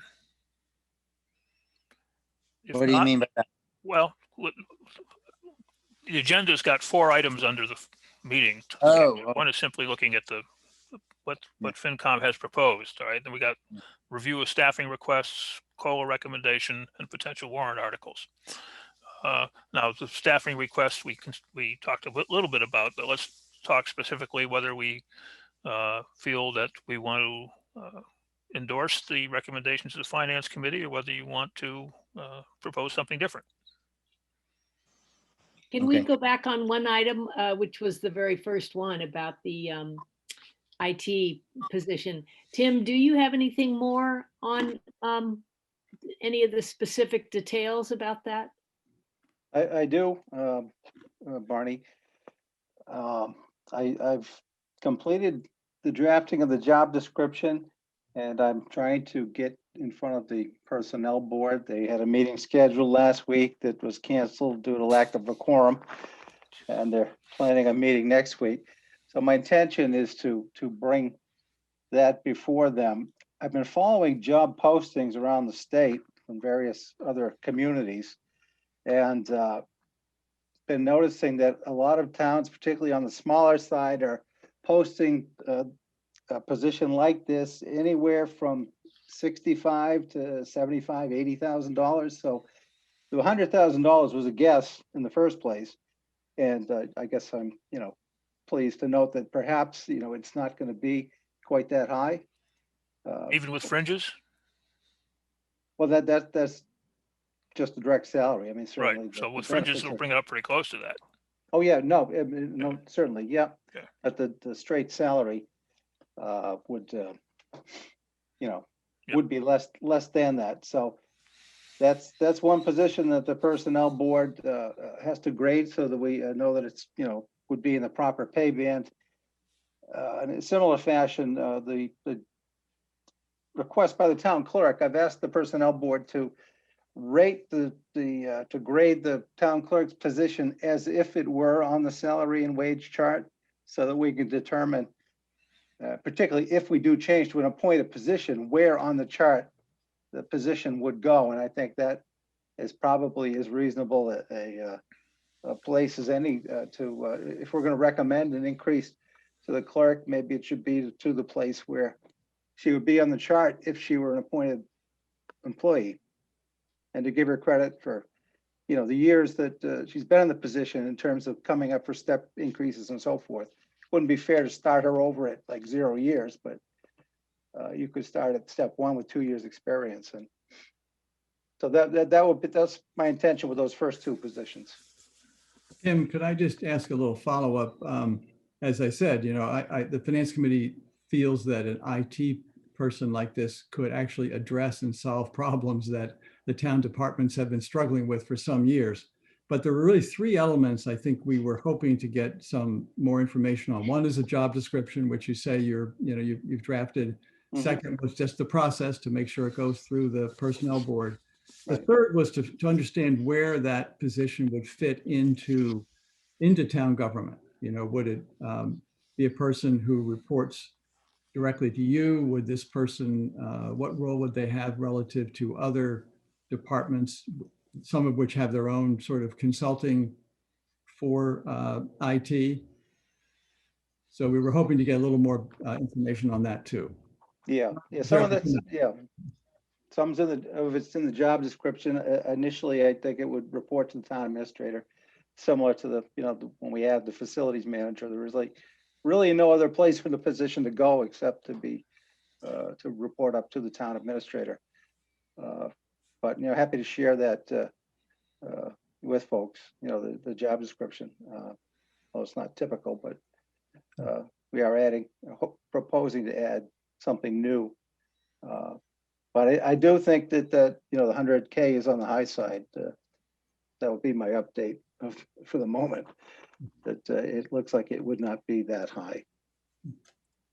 Well, we'll need to get, before the warrant book is printed, of course, we could refine that. But I think Alan is right. If we're thinking of the total impact on the bottom line, it's still probably not very far off. And I have to say that in our discussion as a committee, some of our committee members felt that 100K was actually low. So if you can solve it for less money, that's great. Do we still have the 50K for our, contract to our current IT consultant in our budget? Yes, that's a good point, Kate, that, we pay give some 45 or 50,000 annually to our third-party vendors. So it's not all new cost. No. Right. So, and, FinCom might want to claw back the difference, but but I'm just saying, I think we should keep track of that. Mm-hmm. Yeah, we're like cats. We have claws that are sort of. Well, actually, but it would probably take half a year to get somebody truly on board. But that's we'll take a look at that, Kate. That's Right. a good point. Yeah. It just gives us some wiggle room. That's all I'm saying. Yeah. Okay. Hey, Jim, I got a couple other questions for you. This dialogue reminded me. So one is, we talked earlier, I don't know if you were on with Kim on the benefits, the percentage of the copay, well, it's not the copay, but the cost sharing that the employees give to their healthcare. Mm-hmm. And she explained that, through analysis and so forth, we've cut roughly 100K out of the benefits. Now I'm talking about health insurance benefits cost. You've not included that savings in your wherever buckets it goes. Is that correct? That's correct. The 100K would be split between the town and employees. I thought I heard her saying 160, but 160, right. 60, Well, 80, and 80. There's Okay, two 80. different Let's numbers talk- here. Right. Yeah. There's two different numbers. There's the actual expenditure this year, Yeah. which versus this year, it would go down 100,000 split. Compared to what we would have paid next year, it'd go down 160. So, I think in terms of current actual dollars, it's a reduction of 50 for the town. Okay. 50. We So will avoid a cost, but that. well, the question that's on the table more or less is, should we up the percentage the town shoulders? So right now the town pays 50%, the employees pay 50. It's been proposed that we move to a 55-45 split where the town is paying more. And the rationale given, not exactly given, but more or less alluded to, is we're saving, I'll call it 100. I thought it was 100K. So it's 18K per percentage. If we shift 18K times percent from the employee to the town, that's at 5%, that's 90K. But you're saying we really have only saved real money, as your understanding is we've only saved 50K? Out of the 90, yes. But you're basing that on FY20's expenditure and the rates went up. So what I did was base it on what the appropriation should be given to me by Minuteman of this is how many employees, this is the rate, this is what you have on staff now, this is their dollar figure we should budget for. And Maya was the opposite. And that's a difference of 160,000. But that's what would have stayed if we stayed with them. That's correct. And we could do that same exercise, right. 23 or 24 or 25, but it's not real dollars. Right. Right, but the dollars, it's like our discussion earlier about whether it's 600K for the schools or 300K for the schools. I understand Kim's apples to apples argument, but now I'm going to argue the other side, which is how many actual dollars, if you put in the dollars wherever they landed for healthcare, right. I'm not sure where they are in here. Is it based on what you expect to pay under the old system or what you did pay last year?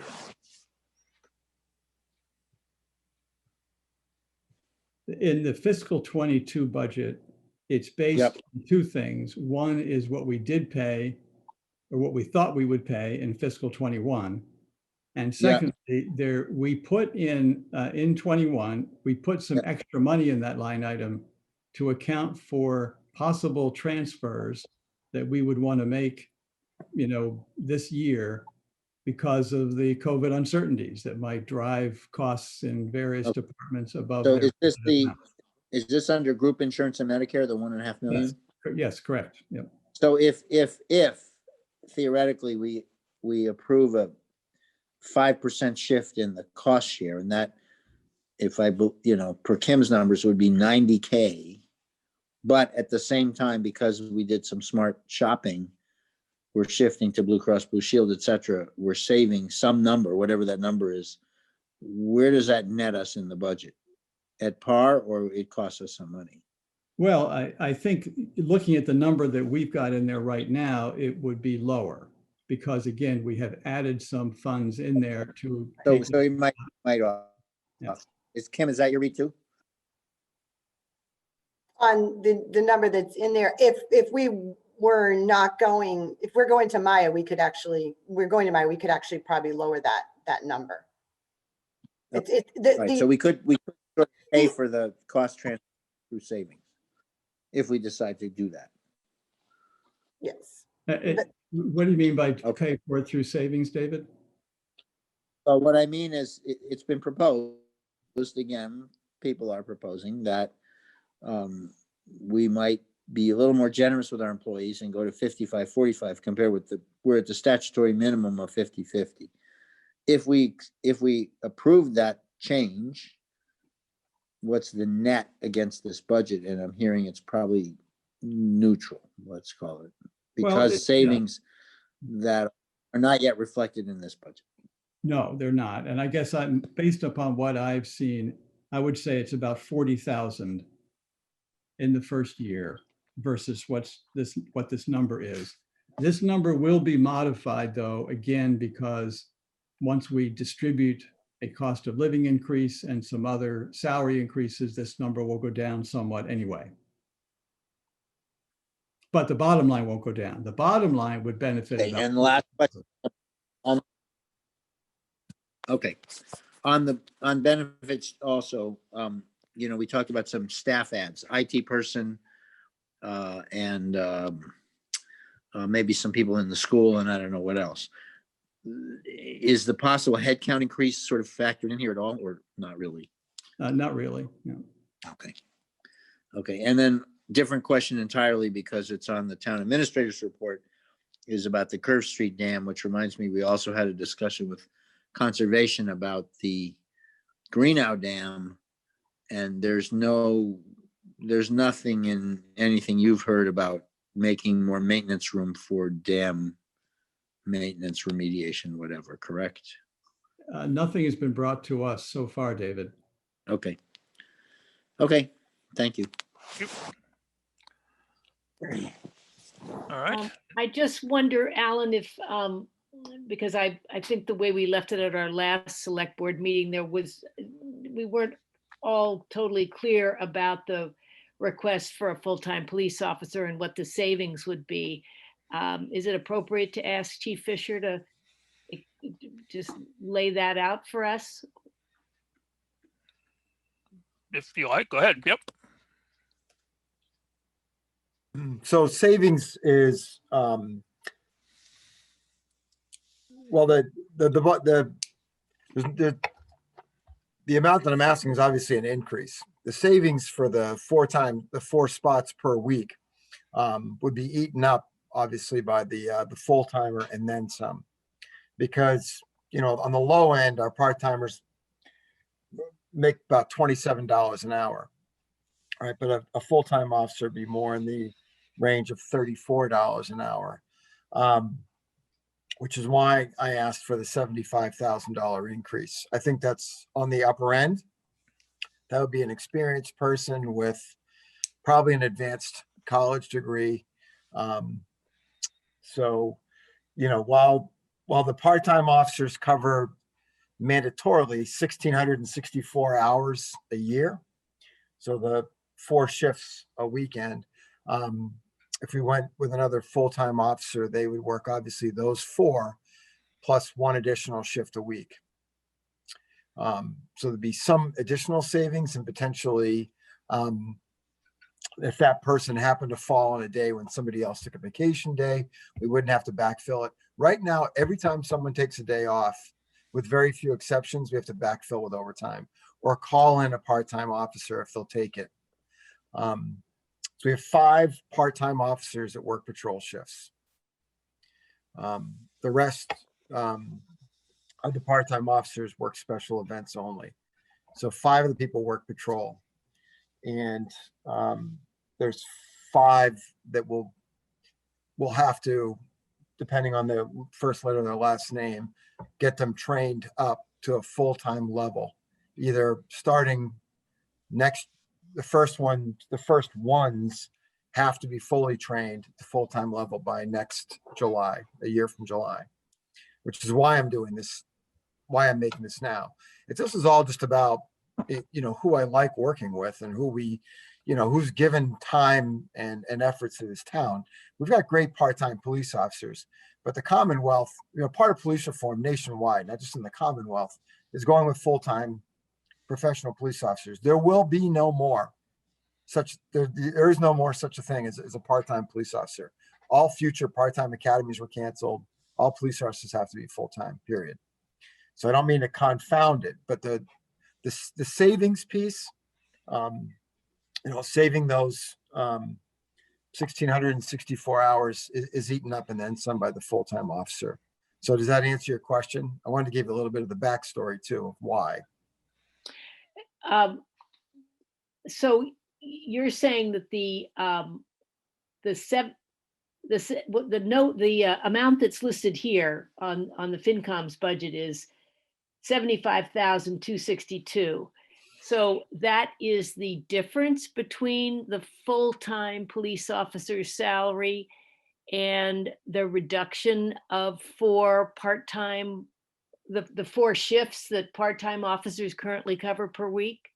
I took it to the most extreme. So the highest we would pay a full-time police officer, and then the lowest that we pay a part-timer. Does that make sense? It will be no more than that 75 number. It's almost physically impossible to be any. If the part-timers, if none of our high-paid part-timers worked any of those 4 shifts, and they were only worked by the lowest paid ones, and then we hired somebody with a master's degree with significant experience, then the difference is that 75. Does that So make sense? what is the salary range typically for a full-time officer of the caliber that you're looking for? What is that number roughly? Somewhere between 68 and 90, probably. 68 and 90, and then what's the difference? What's the savings or the reduction in eliminating the 4 shifts that part-time police officers are covering right now? Right. So it depends who's working them, but Yeah, Uh, but if you just yeah, took an let me average. I'll just do the extreme. It will never be less than, $45,000. For a year. It's physically impossible. So that's if none Yeah. of the higher paid part-time police officers work the shifts, but really they work, really the higher paid part-time police officers tend to work more of the shifts, but that's a story for another day. Yeah. But the And- lowest paid is basically $27 an hour.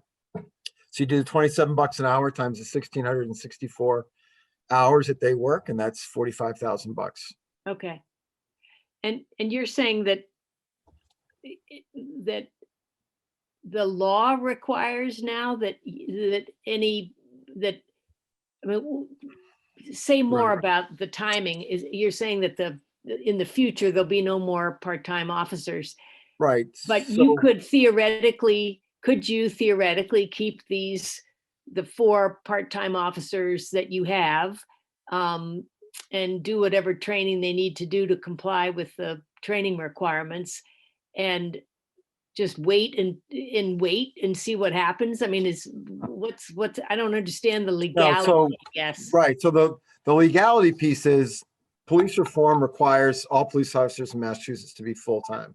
As of what Right. date? As of So when? it depends. If the first letter of their last name is A through H, they have until July 1st of 2022 to complete that training. And then they have to go to full-time Well, status, or then they're out if they haven't completed what's called a Bridge Academy. Yeah, So the Secretary of Public Safety met with the chiefs last week. This is like our 3rd time. And he's pretty sure. So it was a meeting with the chiefs. There were 300 chiefs there. Secretary Turco, who's the Secretary of Public Safety, and Bob Ferrulo, who's the head of training. Now, the new police commission, the statewide board, the post has not been created yet, but it's legislated. They have to be created by July 1st of this year. But the legislature said that there are no more part-time police officers. So people with last names A through H have to be certified through that Bridge Academy, which they are proposing. The Secretary of Public Safety and the head of training are proposing is a 200-hour gap, 120 hours of which is 3 weeks full-time, a full-time week of driving, a full-time week of defense tactics, full-time week of firearms, and then 80 hours of classroom training. yeah. John, can I just ask a question of clarification? Yes, You're Jim. saying they have to be certified like full-time officers. They don't have to work full-time hours. Correct. Okay, so they can still work part-time, but they have to have the certification equal to a full-time officer. Correct. Yeah. So, but the bottom line is, and I polled our officers, we've got some people leaving, but we're probably going to have, it looks like right now, 5 people that are both willing to take the training, because they're gonna have to take time off. Only one of our 5 that works patrol does not have a full-time job. The other 4 have real jobs in the real world, which means 3 weeks of vacation. The year they decide to do the academy, 3 weeks of vacation on their other job to take the 3 weeks that you have to go to an academy. And then on their own, they'll have to do the 80 hours. Now, what I've committed to from the town side is we'll pay for them to do that. We'll pay their hourly rate for them to train and do that to get up to the certification. I just want to know, will they do it? and five have said they would be interested in doing that. Does that make sense? It does. So to answer Jim's question, you know, but they'll be full-time, then they'll be full-time certified. But then Right. the state, at the end of this 3-year period, is not going to do any more of this bridge stuff. Everybody's Right. got to go to a full-time academy. So there Right. really won't be any more spots, if you will. Right. I mean, it'd be asking a lot to say to a person who wants to come into the field, hey, we got a part-time job for you, work once, twice a month, with about 2 or 3 hours notice if we need you on other shifts. And would you mind going to a 21-week full-time police academy on your own dime to come to work for us part-time? Because that's what's going to be in Yeah. the future. So Right. the I whole get that. part-time So, thing is, right. yeah, but for this coming year, and potentially it sounds like for a couple more after that, we could continue as we are today. Yes, Yeah, we're allowed to. Yeah, I understand why you would like to go in the direction of a full-time officer, but we could continue as we are and maintain the same coverage that we have now. And I understand that then it's. I think, but we also have to, every state, every police agency's got to become certified too. So that, I mean, they could change the course on us. This is looking at it with the lens best for Carlisle. This could all get stood on its head when the post kicks in July, because it's not, there's not many police officials on that post. It's primarily civilian, as you probably remember from the legislation. So they could change that, but that is looking at it from the best lens for Carlisle. At the least, this is what we'll have to do that we already know about. Yeah. Because okay. here's the rest of it that we've got to get done, that our agency has to get done in the next 12 months. So there's a whole other piece of this that it's going to be very difficult to do this job in a part-time manner going forward. Mm-hmm. It's just, John, isn't it correct that you also, when you look at this down the road, one full-time officer wouldn't actually be sufficient? One more. no, I think to just staff of full-time officers, as you know, the comparables I gave you, all of our comparable towns that you guys hear time after time, no one does this other than us. Everybody has full-timers. So the least of which is 12, but on average is 13 to 16 for a town our size, full-timers. That's if, you're covering all the shifts, the vacations, everything. My thought is the 11 is just so that we don't, jump on. Plus we have the part-timers are still committed to working. Like this is going to be okay, I think, for a little while, with potentially 11 or 12. But yeah, I think I told you in our conversation, to do this like all of our comparables do it, we'd probably need 12 or 13, maybe more. In some ways, I guess, there's two conversations going on. One is the select board trying to sort of figure out where you are on positions. Yep. In terms of the finance committee, I think we, again, still feel and would still feel that, without disputing what Chief Fisher is saying, that for fiscal 22, and given a lot of the things that are going on around us, this wouldn't be our priority for $75,000 more dollars. We may well have to deal with it in 23 and also 24, but we would not recommend that for this upcoming fiscal year. Thank you. Great. Thank you. Other discussion? Are there other positions that we wanted to talk about, and whether we agree or disagree? Yeah. We had the COA reorg, which I believe that we had all agreed with in prior. Yep. And that's almost revenue neutral. Yes, and then there's the Board of Health, and we just did get a letter from about 3 minutes before the meeting from Linda, Linda. yeah. Oh, I didn't see that. Yeah, Yeah, she sent an email to us. She would have liked to be here, but she has her own Board of Health meeting tonight.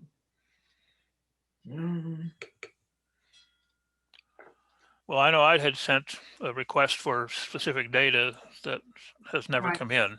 Well, I think this is probably, Maybe what this I, is a response. I- Maybe I it's that would response, say but that, again, I would say I'm sympathetic, but I would rather that we did something short-term, in terms, she's saying that the Board of Health has the highest involvement with land use permitting simply because every property in Carlisle has a private septic and the decisions have to be made within the scope of the regulations, and that this is what's falling behind, basically. She said the Board of Health lacks capacity to meet demands and has become a major roadblock in land use permitting. So I guess my opinion is that I would not be adverse to hiring a consultant to help out to get us through the backlog, but I'm not in favor of hiring somebody permanently. well, once again, I would like to see the data. I have asked for those data. They have not provided them to show any increase in land use over what's there. I mean, we've had private wells and septics since 1730. And it's, again, I don't, they may absolutely be right, but the justification has not been provided. Okay, I guess we're saying the same thing. So I'm inclined to go along with the recommendation of the Finance Committee on this one. Yeah. As am I. I agree. Yeah. I mean, yeah. But having said that, I also don't want our citizens to suffer because they can't get their permits. So if we need some extra help, maybe Tim could be in charge of, making some determinations about, getting some of this done, or maybe it should be, I don't know. Okay. What other ones did we have besides IT? I think we're all in favor of, because that's our baby. And we have withdrawn it several years. We also, I think we did not, did we conclude on the treasurer? I see here, so that this budget includes the hours for the assistant. Yeah. And my understanding is that means an employee who's currently working full-time, but gives some of her time to the building department, she would go full-time. I mean, all of her hours would be given to the finance department. Is that right? And what does the building department say about that? What? I've already talked to John, I did before, and the other person in the building would take over those hours. She's not full-time and she already gets benefits, so it would be more hours for her, which she would welcome. So this is a person who currently works. To cover the building. Anish and Nancy. So Anish would leave on the Thursdays and work in my office, and Nancy would cover the Thursdays. And she's currently under whose budget? Nancy? She's John, and she has some hours with Priscilla. Correct, Tim? Yes, that's right. So she already gets benefits. And that doesn't require more funding? Not for John, because they get the same rate of pay. Right. But what happens to Priscilla then? She loses hours. No. I don't understand how that works then. If you have somebody who's already giving a certain number of hours to two departments, and you're saying they're going to pick up the 7 hours that are going to Anush, where do those 7 hours, who takes those 7 hours for the building department? Nancy only has so many hours with Priscilla, correct? And so many hours with John. she Right, could use more hours. She might be So 25 hours Hours. total with her 2 positions now. So she could take another 5 or 6 or, But where on. does the money that's paying for that come from? Yeah, It's in Those the extra building hours cost department. money. It's only adding to the only hours they're adding is to mine. It's coming out of mine for the 7 hours for Anish. Okay, So Anish on Thursday gets paid from me, and Gotcha. John, instead of paying Anish, pays Nancy. understand. Everybody has benefits, everybody's full-time, so there's only a difference of 7. And actually, John I did speak to him before, and it was talked with Nancy because I didn't want to pull from his department and start that. Anish prefers the financial. Nancy really enjoys the building. They've got it down with their continuity. He doesn't have to train somebody new. And I think she was looking for more hours, was happy to receive them. So it was kind of So, sounds like a win-win. win-win. All right. well, I am, But if it's not, go ahead. I'm happy to do the consulting part if you don't want to add hours. I know that was brought up the last meeting. yeah, but and that's I more guess, expensive. it's still unclear to me. You have 2 people in your department working for you, Kim. And I did it by FTEs rather than saying people. One know. FTE is only 30 hours, so it's not a full weekend. Well, Anish is 21 hours, and she predominantly does all payroll. And with with everything changing, not that it's co-related, but the teachers coming on and off, and the 111Fs and the FMLAs, and even with the changeover, I really don't have her in my office much. These hours were not to do what they regularly do. It was to do some things that I do that would free me up, hopefully, to do other things. So it's not increasing their hours for their workload. It's a task I need done in my office. Right. So Right. I whatever. understand. I do understand that, Kim. Right. I really do. But they are what not I'm raising- full-time. Kim, hang on just a sec. What I'm trying to raise, though, is you have another set of hours from a different staff person that work for you. And Correct. is that person doing all of the work that you have asked that person to do? Is that person working as needed? Because I don't think we should add hours or frankly add consulting time if a consulting cost, if there's a, if there's a job position that is not being fulfilled, appropriately now.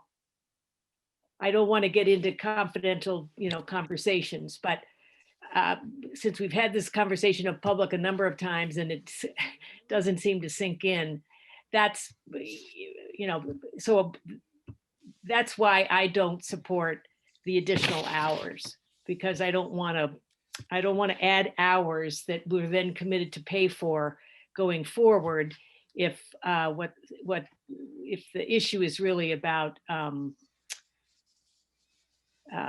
people's job performance. I Okay, would say, I would say, as far as the department, I can't push either one of them any further and any harder. And if you'd like a comparison to a similar town I came from, running a treasurer and collect. All right, I'll put it as I don't have enough FTEs and they're all working hard regardless of whatever. I can't give them any more and they can't do what they're doing. So because of the workload, if that makes it more sense. So I do a lot of posting. I do a lot of things that you shouldn't be paying me for at my salary to do. Right. No, I totally understand that. I'm raising a different question, which I guess is really between you and the personnel director, which is the town administrator. Okay, that's separate. That's not about the workload being done and what to do. It somewhat. It's more about a personality.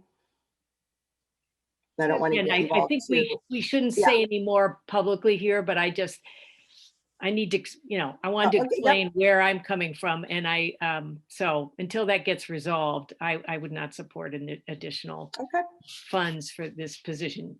I do, though, completely understand, and it makes absolute sense to me that you shouldn't be doing things that that we're paying you, where you could be doing much more things that require much more skill and ability, and that you need somebody else to be able to do those things. I just think that we may have the position already. We're already paying for it, and we may not, but it's not working as well as it could. That's not, yeah, that's no, all. that's not the case. I can't sustain the level that I'm at, and I've implemented a lot of things to save time, but there are so many things I'm finding that are, I walked in with it being quite far behind, and there's still, and as I pull through things, there's still properties haven't been taken. There's just a lot that has to be done in there that could start, even with the cash and things that could start showing up on audit reports. And I like things done up to date. And I'll be honest, when I thought I had 2 employees, I thought I had 2 35-hour-a-week employees.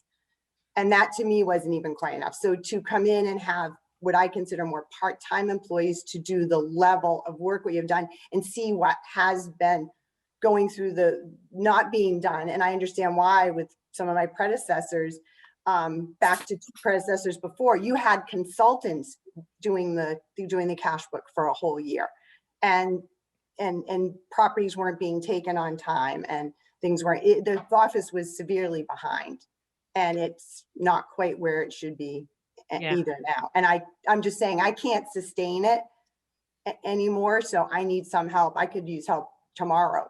To get so it. maybe maybe it does make sense to look at an amount for a consultant to try to get some of that done or caught up, and then see where we are. Even the restructure, I get concerned with a new town accountant walking in with not having an assistant, full-time assistant, or more of an assistant to help her. There's a lot in the financials that you're dealing with a chart of accounts that is so archaic, but there's no time to build a new one. And there's things that accountant shouldn't be doing that an assistant could be doing. And to get you so that, I told Jim, I want to have financials in front of the FinCom when you go to do your budget. The book should be closed, everything to do October 31st, end of story. That's how it should be. You need manpower to do that. Carlisle, to me, in the financials does not have the manpower to get your financials done on time, October 31st, to be ready for everybody else. I think one of our concerns is that we would prefer for not to do things piecemeal, an hour here, 3 hours there. We would, especially since we're having a new town accountant coming in on top of everything else, would like to look at the organization of that office and have it organized properly from the get-go, and not lock ourselves into certain hours with certain employees if they're not the right ones to this is our. And that may or may not be the case, but I don't want a new town accountant coming in where I came in, to be honest, and have us both be, What we'd like to see is a plan for that office. If I could throw a couple of words in here from the Finance Committee point of view, I think your last comment, Kate, I think we would agree with 100%. I think that, we all know that Priscilla has been struggling to keep up with routine work, and in many ways we're way behind on what we would normally be at. I think Kim is struggling with day-to-day things. I don't think we really have an opinion about the consultant versus extra hours for an employee. I think Kim needs some help. And it's not really there's a long-term question of a plan, and there's a short-term question of getting through this week, next month. Right. Maybe consulting is the best way right now because he doesn't commit you to anything. Exactly. That's exactly why we're sympathetic, but we prefer not to lock ourselves in to 4 hours. That's fine. I'd even go to FinCom and get some consulting money now. And we've been using some other things to get some things done to get it. So June 30th, and we go through that and then we could sit down and restructure. But let's do that. I'd much rather do that. Okay. Anything else? Okay. Do you want to consider COLA? Well, do we want to talk about, if we did 2%, but not do it across the board and was just a chunk and we redistribute it? Or do you want to talk about whether it's 2% at all and we, or 1.2 or whatever percent? Well, I think last time I talked about what I would like to do, but Well, I don't but- like percentages at all, but I know, but Jim wasn't there, nor No. was, Victor or anybody from FinCom, and so maybe we should float well, that. it doesn't affect the budget. Well, it does, because, I mean, well, but how you do it doesn't affect the budget. You just take the total amount of money and you decide what percentage that comes out to, or what the total dollar figure is, and you Right. divvy it up that way. But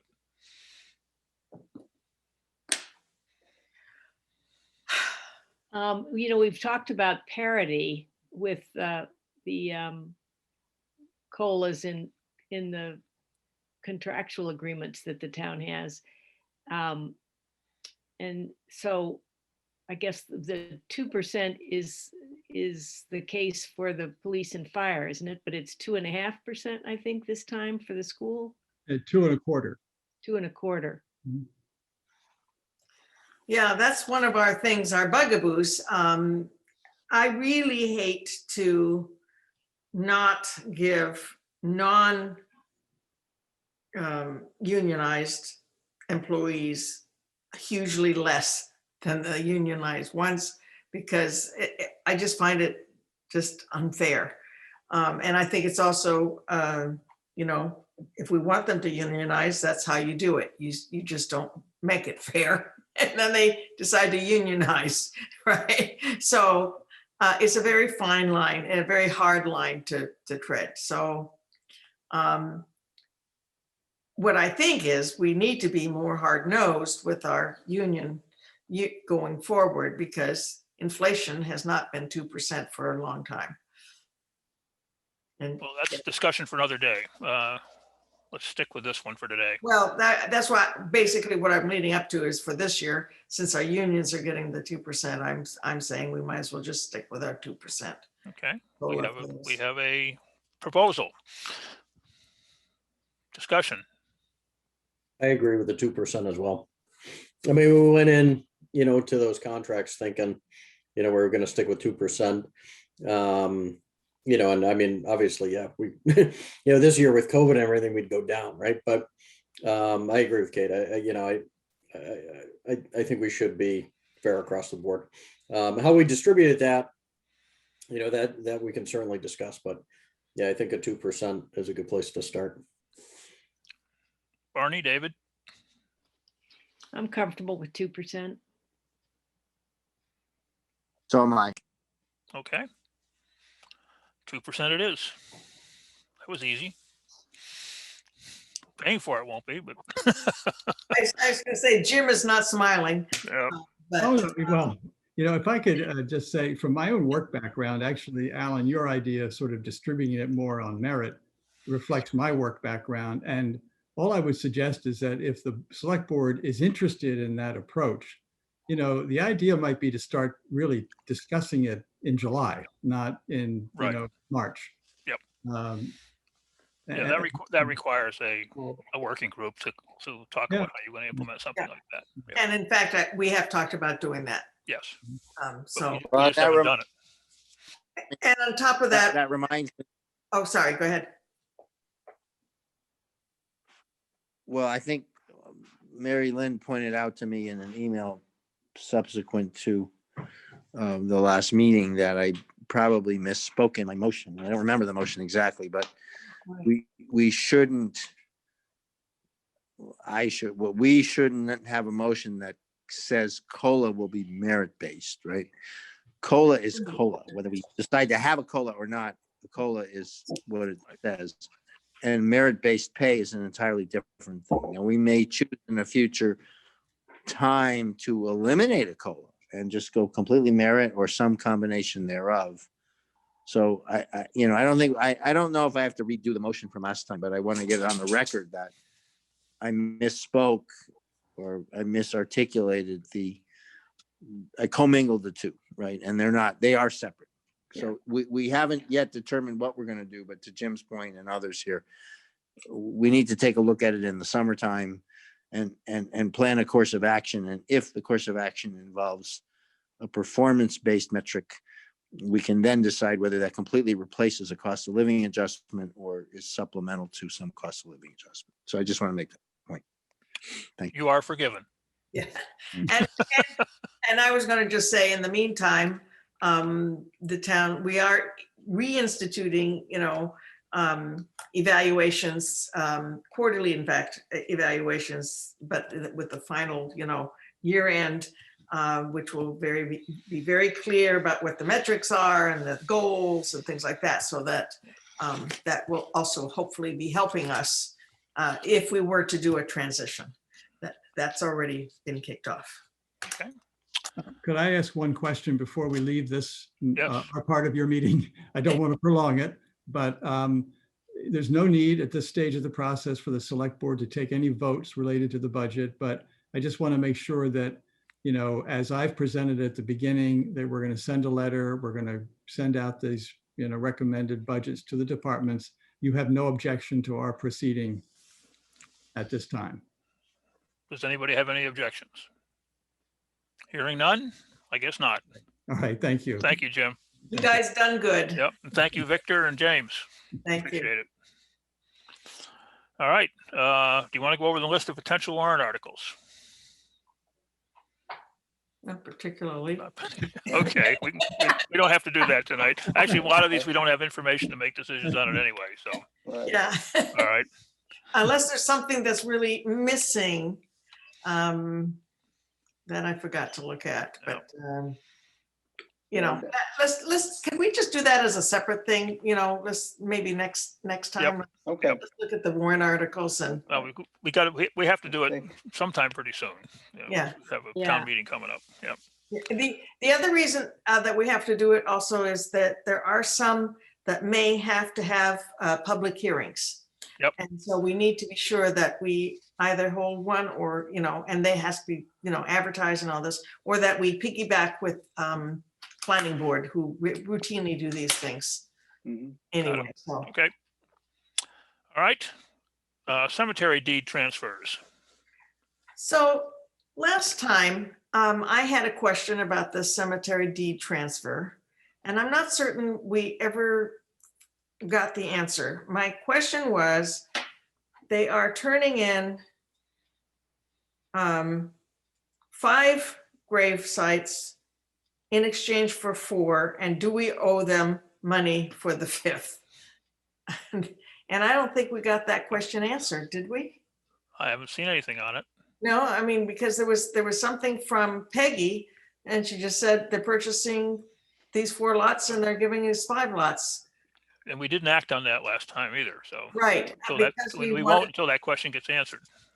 Yeah, I mean, unless there's some urgency, I really would like to know. But we I can don't move think there's ahead with any the ones we have today.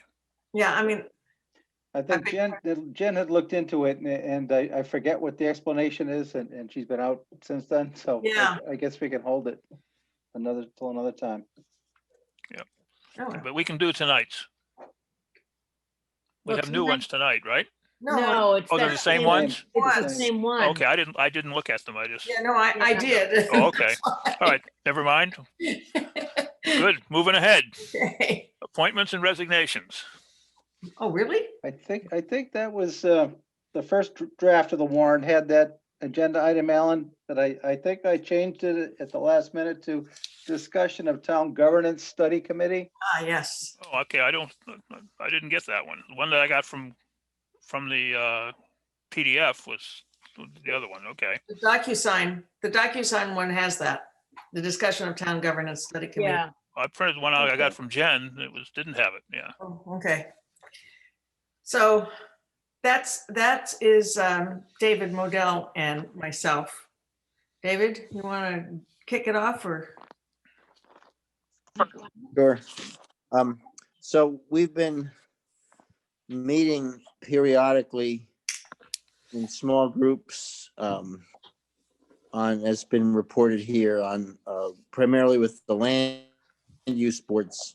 The purpose sort of narrowly was to see if we could gain some efficiencies and I guess more, more flexibility, if you will, by somehow administratively combining those land use board, the administrative, not the boards themselves, but the administrative functions of it, so that, they could cover for each other. There's some commonality that morphed over into some IT issues. A lot of the issues that were raised, we had some focus groups with the professional staff, and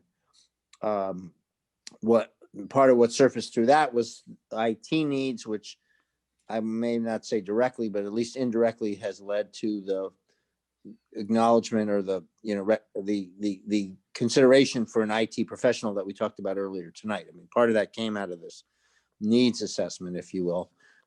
Separately, there was talk about the difficulty, let's say, that the professional staff have in that they take direction from their elected or appointed boards on their missions and so forth, but their day-to-day work should really be coordinated by the head of the town administration, which is Tim. And so that's a governance piece. And then more broadly, I think the, kind of the, how would one, if one is going to sort of restructure, and some of this also had to do with goal setting, performance-based reviews, et cetera, because all of that was sort of brought out in these focus groups. How should one go forward with transparency if we're going to embark on some meaningful realignment of kind of roles and responsibilities, the way people are held accountable to, well, how goals are set. We got appointed and elected boards, and then you've got the day-to-day work that has to get done, which sometimes is directly administered by those boards. Sometimes, in our case, for example, more or less indirectly, because we let the town administrator handle a lot of that. So there's a whole package of sort of governance pieces that get swept up in this, and led us to conclude, and when I say us, I mean all the various representatives of these boards, that we really should have a transparent process. We ought to appoint a group, and they ought to meet in an open meeting and kind of hash out these issues. Kate, what have I left out? Yes. And I mean, it is issues all the way from, do you have a town manager, town administrator? Does planning board continue to be an elected board, or is it an appointed one? Any and all, basically, looking at any and all things. And it's possible that we need to, to hold on to our town clerk warrant that we, didn't look at tonight, because maybe that would be something that would be in there as well. I don't know, and it's much more of a package. We had a representative from Sherburne who actually had participated on, I guess, in the second of, they've had 2 or 3 committees now, and they've done serial, changes, little at a time. And then Harvard has also done one, and I was going to look at both of Sherburne and Harvard's charges and see if I could draft a charge for this sort of a committee. And then our small group, who consists of David and myself, chair of planning board, chair of Conscom, chair of Board of Health, would bring it forward to you, to the select board as a whole, for acceptance, or if you thought this was a good idea. Discussion? I think it's a really good idea. I do too. Okay. Yeah, long overdue. Well, we have had a lot of studies. We had the 2013 studies. There's a lot of things that, to jump off from. We don't have to reinvent the wheel. It'd be good to get it down where everybody can see it. Yeah, I think so. And I think it has to be an open process. Oh, yeah. And so I would also hope that anybody listening in, or you all, it's a little bit like the building committee. We need, the mosquito needs fresh blood, and so do we. This would be a great place for people to get involved, I think. So are Is- we, Is there a charge, Kate? Will Not yet. the charge be written? I will write, I will draft it, but I didn't want to do Okay. it if this board said, yeah, forget it, ain't happening, no use spending the time. So guess what I'm doing tomorrow? all right, so, and Kate, you and David are prepared to carry on as committee members? I am. Yeah. Well, I think pretty soon our small group will be, although an amazing amount of work and ideas and progress has been made through that group. That's I great. think, as David pointed out, all those initiatives and the figuring, this is where the goal setting exercises and a demand for the evaluation, process to be pushed forward. I mean, it's been great. I think it's been a great. Yeah, it points to the power of the nighttime, as Tom Harrington says, the nighttime government, right? So in fact, we meet usually at 8 a.m, so it's not the nighttime government, but the energy. I just want to give a shout out to just generally the energy and commitment of all the volunteers in town that, do all these things. But we tend, in my opinion, I've said it before, and it's not deliberate. It's just the product of our busy lives. We tend to get into compartments. We don't meet. Joint meetings are sort of hard to pull off. We do meet, with the FinCom, but we don't really meet regularly with Board of Health, with school committee, with, various other boards. We invite them in periodically. And sometimes just having people regularly come together, not even always with a specific agenda, and just kick ideas around, proves to be great. And then at the town level, at the daytime government level, I want to thank, maybe it was you, Alan, that put us in touch with Mark Way, but he's done a nice job, and we've had these focus of kind of getting the staff in together, kick around ideas, and we were able to do it live a couple times, which is a rarity these days. So it's a good amount of energy and ideas that have flown out of that, and we should continue to leverage that. But we do run along the ragged edge of open meeting law. If we do it regularly, right? We've done it sort of ad hoc, and that's okay, and it's been great. But if we're going to have a charter and we're going to need to convene a regular group to tackle these issues, it should be, an open meeting, and people should be able to listen in and hear what's going on. And it will have to have people from the various boards and committees so that they don't feel like, Oh, we need to continue. No, absolutely. We need to. it's going to build on their small group, but. Right. And I think, Kate, I haven't heard that anybody we've worked with doesn't want to be on it, right? I think it's been embraced by, those groups. So. Good. All right. Well, we'll look for a charge and get a committee appointed. Would Mark Way be a good, since he lives in Carlisle, would he be somebody that would be appropriate to invite to be part of the committee, or no? Idea. It's a good idea. I think, maybe now that you guys have heard, maybe to put a little structure around this, and not violate open meeting law. Now that you're hearing generally what we're trying to accomplish, if anybody, and this would be not only select board, but anybody who's listening, has ideas about who might be a good, person to be on, I think send them. Do we have a common mailbox, Alan? A select board mailbox? Or do people usually email us They usually mail us in care of Tim.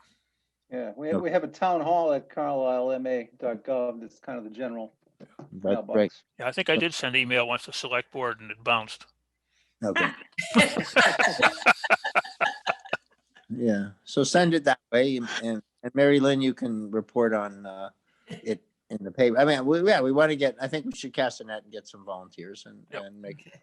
Right. Yeah. Good. Okay. And by the way, I think it was Tim's idea to have Mark Way. I don't want to take credit away from Well, I Alan. don't- yeah, he was on the, he was on looking for the, credit. No, I think you need to have Yeah. credit when you need it. When Oh, you- he was on the fire chief committee and he did a good Yep. job there. Yeah. Yep. That's how I thought of it. yeah. Very good. okay. Town administrators report. Town administrators report. Well, here's where I hid the appointments, Alan. The first two were. I knew I had some. We got a couple of proposed appointments. One's for an assistant garden manager at the Foss Farm Community Garden. Jonathan DeCock has been nominated by the Conservation Commission. Good to have Jonathan back. Yeah, it Yes. is. Yep. Do we need a motion, Tim? Yeah, I think that, Yep. yeah, that would be. Okay, well, I great, move yep. that we approve Jonathan DeCock to be appointed as the assistant manager for the Foss Farm Community Garden. Do I have a second? Second. I've You got a do. motion and a second. Is there any discussion? Yes, do we know what the term of the appointment is? I As think it's long as he annual. wants it. Yeah, Until he's tired. Yeah. perpetuity. Yeah. Okay, I did. Yeah, oh, no, I was just gonna say, I think we should also thank Jack for his many years of dedicated service. Yeah. Yeah. agree. I don't- It sounds Absolutely. like he's stepping back, but he hasn't totally stepped back yet, so let's No, not but push him you out know, the door. it's a very thankless job. Yeah, So, Yeah, Yeah. certainly Well, is. Jonathan's run the with the solar panel thing and the deer hunting. Yeah, Jonathan knows all about thankless jobs. Yeah. that's true. Exactly. He has An expert. Fit right in there. Oh, dear. All right. You know, that would be a nice thing to do, though, is to send a note of thanks to Jack. Is Jack leaving? no, they're I gonna didn't be, think he was leaving. Yeah. Yeah, no, No. Oh, he's Not going anywhere. that's what I'm saying. Don't push him out the door. Yeah, All right, no, I'm not trying to. So he's just succession, he's planning succession. yes, right. Gotcha. Okay. Okay. All right. Assistant. Roll call vote. Oh, Arnold, I. Oscalillo, aye. Lewis, I. Model I. Reed, I. Thank you. Jonathan is appointed. Very good. Conservation Commission also is recommending an appointment to the board. I won't get this name right, but Nick Onabene to the Land Stewardship Committee, and he has a letter of interest, and some of his background is attached to the packet. This would be a 3-year appointment to the Land Stewardship Committee. Do it. I'll make a motion that we appoint Nick Ognabeni to the Land Stewardship Committee for a term of 3 years to expire June 30th, 2024. Second, Second, roll call vote. Arnold, I. Oscalillo, aye. Lewis, I. Model I. Reed, I. Could Thank we you. just add his address at 121 Hartwell Road on the motion? We Yes, usually try I'll accept a friendly amendment to add his address. Thank you. Okay. Great. All right, now for the bad news, you see the attached report, the condition report for the Kerr Street Dam. That seems like we do it every 5 years because we have to, but we don't really have much of a plan for the dam. Although I will say that Conscom did request funding for the Greeno Dam this year in the Community Preservation Committee. So they are addressing one dam that needs significant repairs, and the bids for that project open next Wednesday. So we may have a better number to for the Greeno Dam. But Kerr Street Dam is still in fair condition, has a number of deficiencies that should be addressed, but we probably want to talk about this with the Conservation Commission. Yeah, once the Greeno Dam is done, maybe we could start, they could start putting the maintenance or the small things in, into in the next year's budgets. Right. So Tim, on the Greenough Dam, I recall that, so we did have the discussion about getting CPA funding, but we also, there was a discussion about whether the state had money, and I think what we concluded that we were off cycle or something. It would be a long time before the state ponied up. So we're committed on green now. Is that going to be a warrant article then to fund that? I think it's going to be within the Community Preservation Committee's article. Yeah, Right, it'll be Luke? through, yeah, it'll be through CPC. And I guess long story short is, Sylvia's gone back and forth with, I guess the administrator of the grant program. Yeah. We did, And it's not looking good because it's not the type of dam that they really want to fund. So, they, much like everything else, they prioritize, right? So Yeah. where it sits, it's a very low Right. priority. So. Right. Because Basically, we're going to go ahead ourselves. We're going to essentially self-fund. I realize CPA money is not 100% ours, but Yeah. we're going to self-fund repair of it. And it looks like we probably then have to belly up to this 400K or whatever, right? At some future date. Is that the general idea? Well, Curve Street might be different, right? Because it's like the Greeno Dam. If it fails, it doesn't take out a road. It doesn't take out, a Curve Street's a little different, right? It's the Curve Street one that goes literally by Curve Street. Bless you. Literally by Curve Street, right? So if it came, if the dam came out, it would take out a road. So that changes its priority, right? that would change where You're saying that changes the priority for the state, that we make it state. Exactly. Yeah. Oh, okay. Yeah. So we probably, I don't know if we would be successful, but this one is more likely. Yeah. So, So I think Conscom had a really hard time with this last dam grant proposal. And you can spell that any way you want. I'm wondering if we should encourage the Conscom to ask for CPC to give them a grant to get a consultant to write the next grant. You know what I'm saying? Because to give them to higher chance of, getting the state money to pay for the entire project. Because we're going to end up, because it's possible that, we spent a lot of man hours doing this grant proposal anyway. That costs the town money any way you look at it. And if we then don't get the grant from the town, we have to self-fund. So if we could, there's all kinds of, there's MAPC, Mass, what is it? Metropolitan Area Planning Commission, Council. thank you. They're the ones that are doing the MVP stuff for us, and they do lots of grant applications for all kinds of towns. And instead of us, beating our brains out, I'm wondering if this is a good use for CPC funds to spend for grant further grant CPC be writing. used for that? yeah, I'd have to check with council. It's. Yeah. Well, I'll check. I can check with council. I mean, checking because without a doubt. Yeah. Worth looking into. Yep. it saves wear and tear on our employees. I mean, who were up in the lights around this thing. Yeah. And it would bring money in. It would be money well spent. Yeah, right. I agree. I don't think if it's not qualified as a CPC or CPA expense, it doesn't mean it's not worth doing anyway. Right, I agree, but I'm just thinking that, even better if the state were to pay for it, or at least contribute their 22% towards it, right? If it's allowable. Yep. Okay. Anything further, Tim?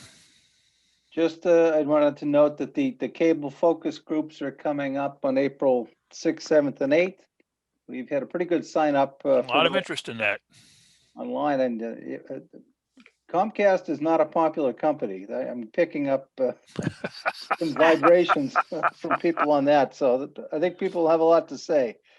That's for sure. And the online community survey will be launched after those focus groups. So people that couldn't make those meetings will be able to contribute their thoughts as well. And then we have the 2 meetings we've got scheduled in April. I think I'll move the finalizing of the warrant and the budgets maybe to the 27th, we're gonna address the health insurance split on the 13th. Yep. And I Don't think, forget number 4 on your report, though. Reduce quorum.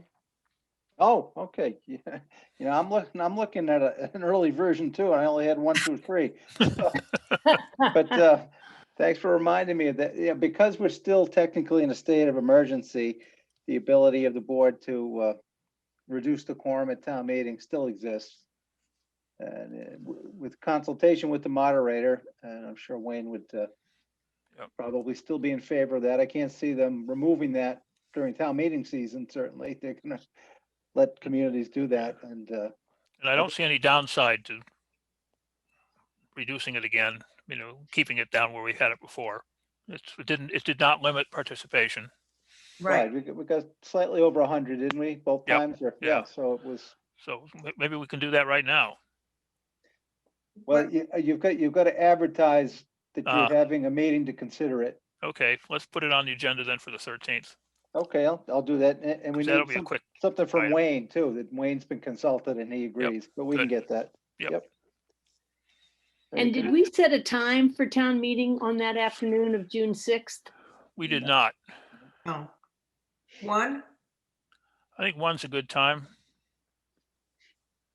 Get Is started there any early. reason? Are there any church services that run in town that run? I don't know. I don't think so. They run, what, 10, well, but it is gonna be kind of hot at 1, right? In June? Don't you think? Shouldn't be too bad. Early Well, June? we're under the panels too, was- right? It was 68 today, right? In March. Not at my house. I remember, what was the date of the one we were baking in the sun, Yeah, that in the, June was late. 20th, late Yeah. June, yeah. And so Aren't we talking about going under the panels again? Yes, yep. So that I'll hot one provide shade. would have been much better. Yeah. yeah, okay. Yep. All right, that's cool. I'm cool with, we can't run in, it's Sunday, right? So we don't want to run crosswise with the Lord. No, So we should be clear of that. he does not have a sense of humor. Yeah, okay. Well, he might, but I don't want to touch. But he does. He probably doesn't. Gee, He gee. does. All right. Liaison reports. I have a quick one on just the discussion about the transfer station and considering pay as you throw. So we have a small group getting together Monday morning, 8 o'clock, to just see where we are and look at some numbers and see what we want to consider. Okay. Any others? Hearing none. Acceptance of the warrant. Oh, thank you. Thank Thank you, Barney. Accepting the warrant, and there were Oh, no I was just going to say, what warrant? Your Right. warrant. Yeah, gotcha. spending warrants. Yes, yes. Yes, thank you for Alright. doing that. Okay. Any further discussions? I move, we adjourn. Movement to adjourn is not debatable. All those in favor, roll call vote. Arnold, I. Oscar Lilloye. Louis, I. Model I. Read aye. Thank you very much, folks. I don't know how you managed to catch up to only be 8 minutes late. That was pretty good. It was a ferocious charge at the end.